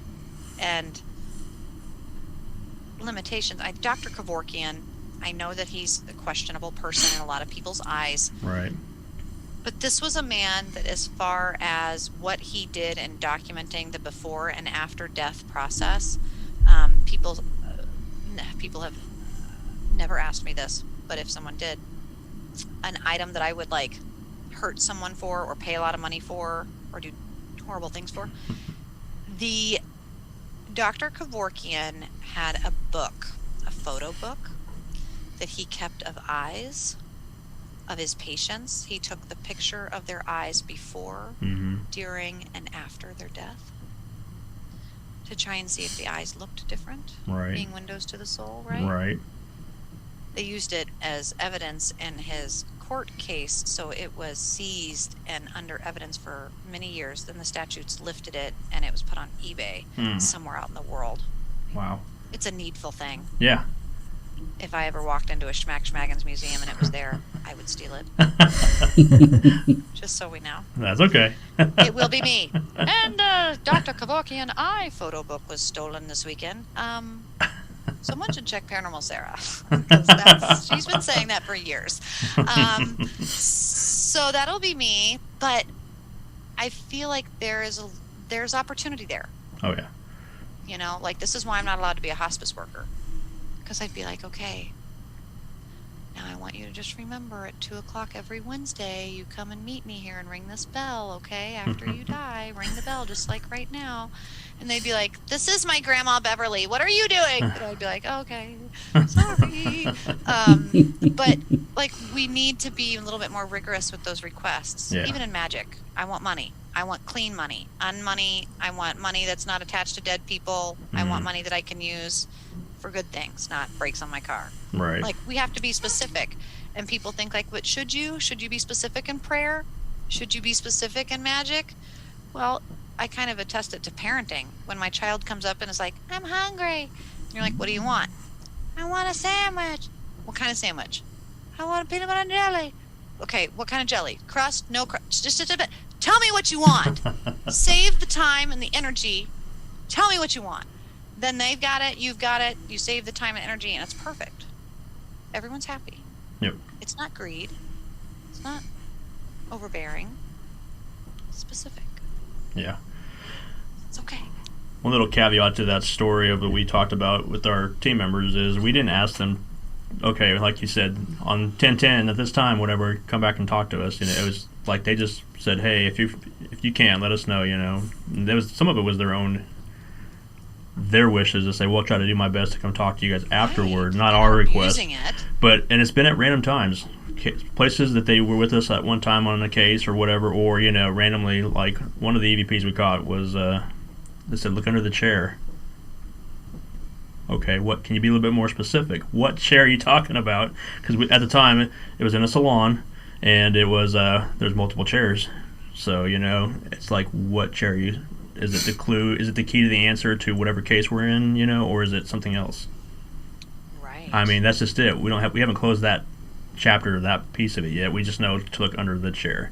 She was saying it in such a way of almost like, hello, Yeah. look under the chair. Which was her personality to It a T. was. It's like, hello, dummy, look Yeah. at the chair, under the chair. It's right 'Cause there. we if you kept just hearing look. something, and it was like a child playing in the room somewhere, and everybody in the room at the time was saying, where are you? Who are you? Where can we find you? And that one EVP right there, she comes through, and there was no female talking at that time. She's like, why don't you try looking under the chair? Yeah, Clear as day. Chair. yeah. Yeah.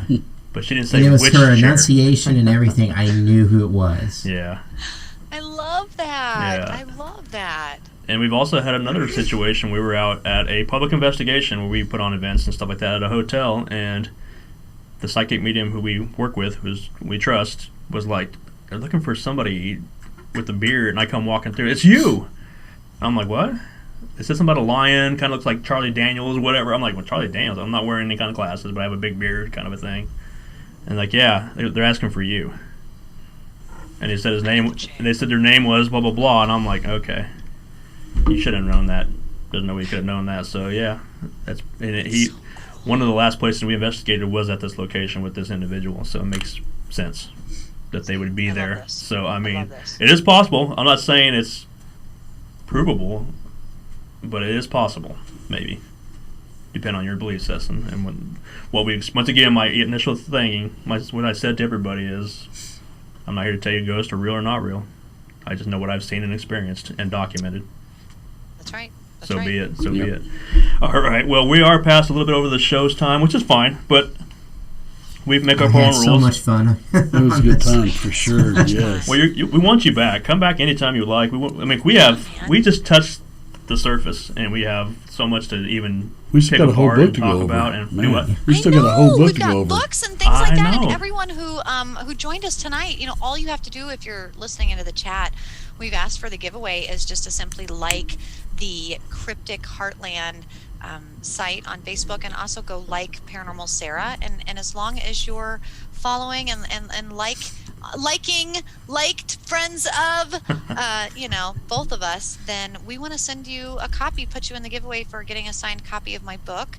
And I'm so excited. Anybody who reads it, I always want your feedback. Let me know. It was my first baby, so there are mistakes. I love when people are like, there's a mistake. I'm like, trust me, I know the mistakes, but I do appreciate it. And but I'm writing a second edition, Nice. and I'd be interested to know how to make that second edition better. Ooh. So getting this my first baby out in circulation to a few more people that I know it needs to get into the hands of, those right paranormal minded people that can generate some good thoughts. That's what I want.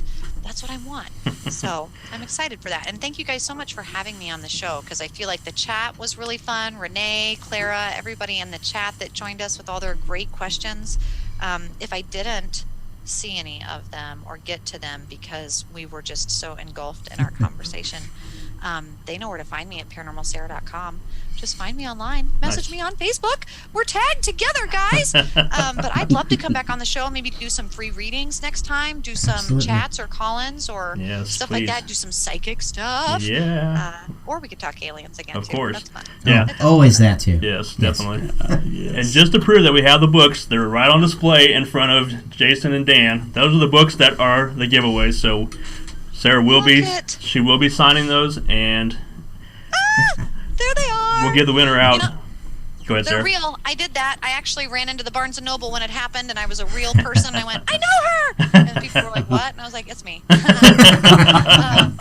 But it's really cool. So I just want to thank you guys, and yeah, I hope to be on the show anytime in the future. Definitely. And thank you so much for having me. You Thank are you. welcome. Thank you Well, very Sarah, much. stay on the line. We're going to talk afterwards, and I'm going to have some questions to ask you about some things. And people, stay tuned. We'll let you know who won the two books that will be autographed by Sarah herself, Paranormal Sarah herself. And stay tuned, because this is an awesome book, and you're definitely want to get your hands on a copy of these. So, and there's not very many left out in the world, like Sarah mentioned. I know Llewellyn has stopped printing it because I'm not a New York Times bestseller for the 5th year in a row. Oh my And gosh. they were like, Sarah, what happened? And I was like, I know. I wanted to be, and I didn't mean for that to not happen. And they were like, I know. We're going to have to not print it anymore because it's not making millions of dollars. And I'm going to go, what? And that happened. But apparently it didn't only just happen to me. It happened to millions of other authors out there in the world. It's happening to our book, actually. We're in a book, too. We're in Brandon Callahan's book, The Agony That Remains. That's us in so there. then you feel the pain. Yes. If you are not a New York Times bestseller, then your time is limited. This book right here, matter of fact. There it that is! book, yep. That's a limited copy. Ooh, it's sparkly. Yeah, and this is, and that's Sarah's book. Both produced by Llewellyn, and yeah. So it's a big, thick one. Mm-hmm. Yep. Yeah, guys. And see, those two books he's holding, those are special. There's only so many copies in the world. That's right. Get them while you can. So in order to win the contest, like she said, like both of our channels, Paranormal Sarah, Cryptic Heartland, subscribe, share, all that fun stuff, and we will be giving away the copies. So stay tuned. We'll let everybody know. I don't know how we're going to do this, but we'll figure a way out. We're going to figure a way out, and so we'll let everybody know, probably before Halloween. Yes. And for anybody who's listening and in the chat, I have BOO 15. It's an extension for a discount to get 15% off anything at paranormalsarah.com. So if you go to Paranormal Sarah and you go to the shop, you can do, we've got palm readings, tarot readings, psychic readings, books, altar items, all sorts of weird paranormal-y stuff. But that BOO 15 through Halloween will give you 15% off on anything that you want. Very cool. Sweet. And like I said, Yeah. definitely want to subscribe to Sarah's channel, because, man, just your day trips you take to driving in between places, it's fun. You'll find a location, a cool church you've been eyeing for months, and you're like, oh, today's the day I'm pulling over, and you go take video of yourself, and I love it. And just your dialogue back and forth with yourself is amazing. It's going to get me killed or fired. So, yeah, I It's appreciate amazing. that. And we didn't touch upon your photography. Your photography is Next amazing. Next show. Holy for sure. crap. I mean, there's so much stuff. That's why you're coming back on the show. Multiple shows so we can continue to talk about all this fun stuff we missed. So, That's right. awesome, guys. Well, stay tuned, people. Like I said, we'll have the winners announced, and you know what to do. So if you don't know what to do, go back and watch the promo video that Sarah and I both shot. See if you notice one thing in that video that I caught that nobody probably is going to notice because it made me laugh. It made me laugh. Was So it a nipple? What was it? I'm gonna go back and watch it again. All right, I'm not no, gonna say. no, I'm not what gonna was say. it? Maybe that is the clue to how you win the chat or how you win the books also too, is to find that one little thing I'm talking about. Ooh, mystery. All right, guys. Well, this has been Cryptic Heartland, episode 121, with special guest, Paranormal Sarah herself, Sarah Soderlund. She'll be back on the show hopefully sooner than later and multiple times because we got some stuff to talk about. So, otherwise, Absolutely, guys. thank you guys so much and have a happy Halloween. yes, definitely. All right, stay tuned. Hold on Have one a good night, second, Sarah. everybody.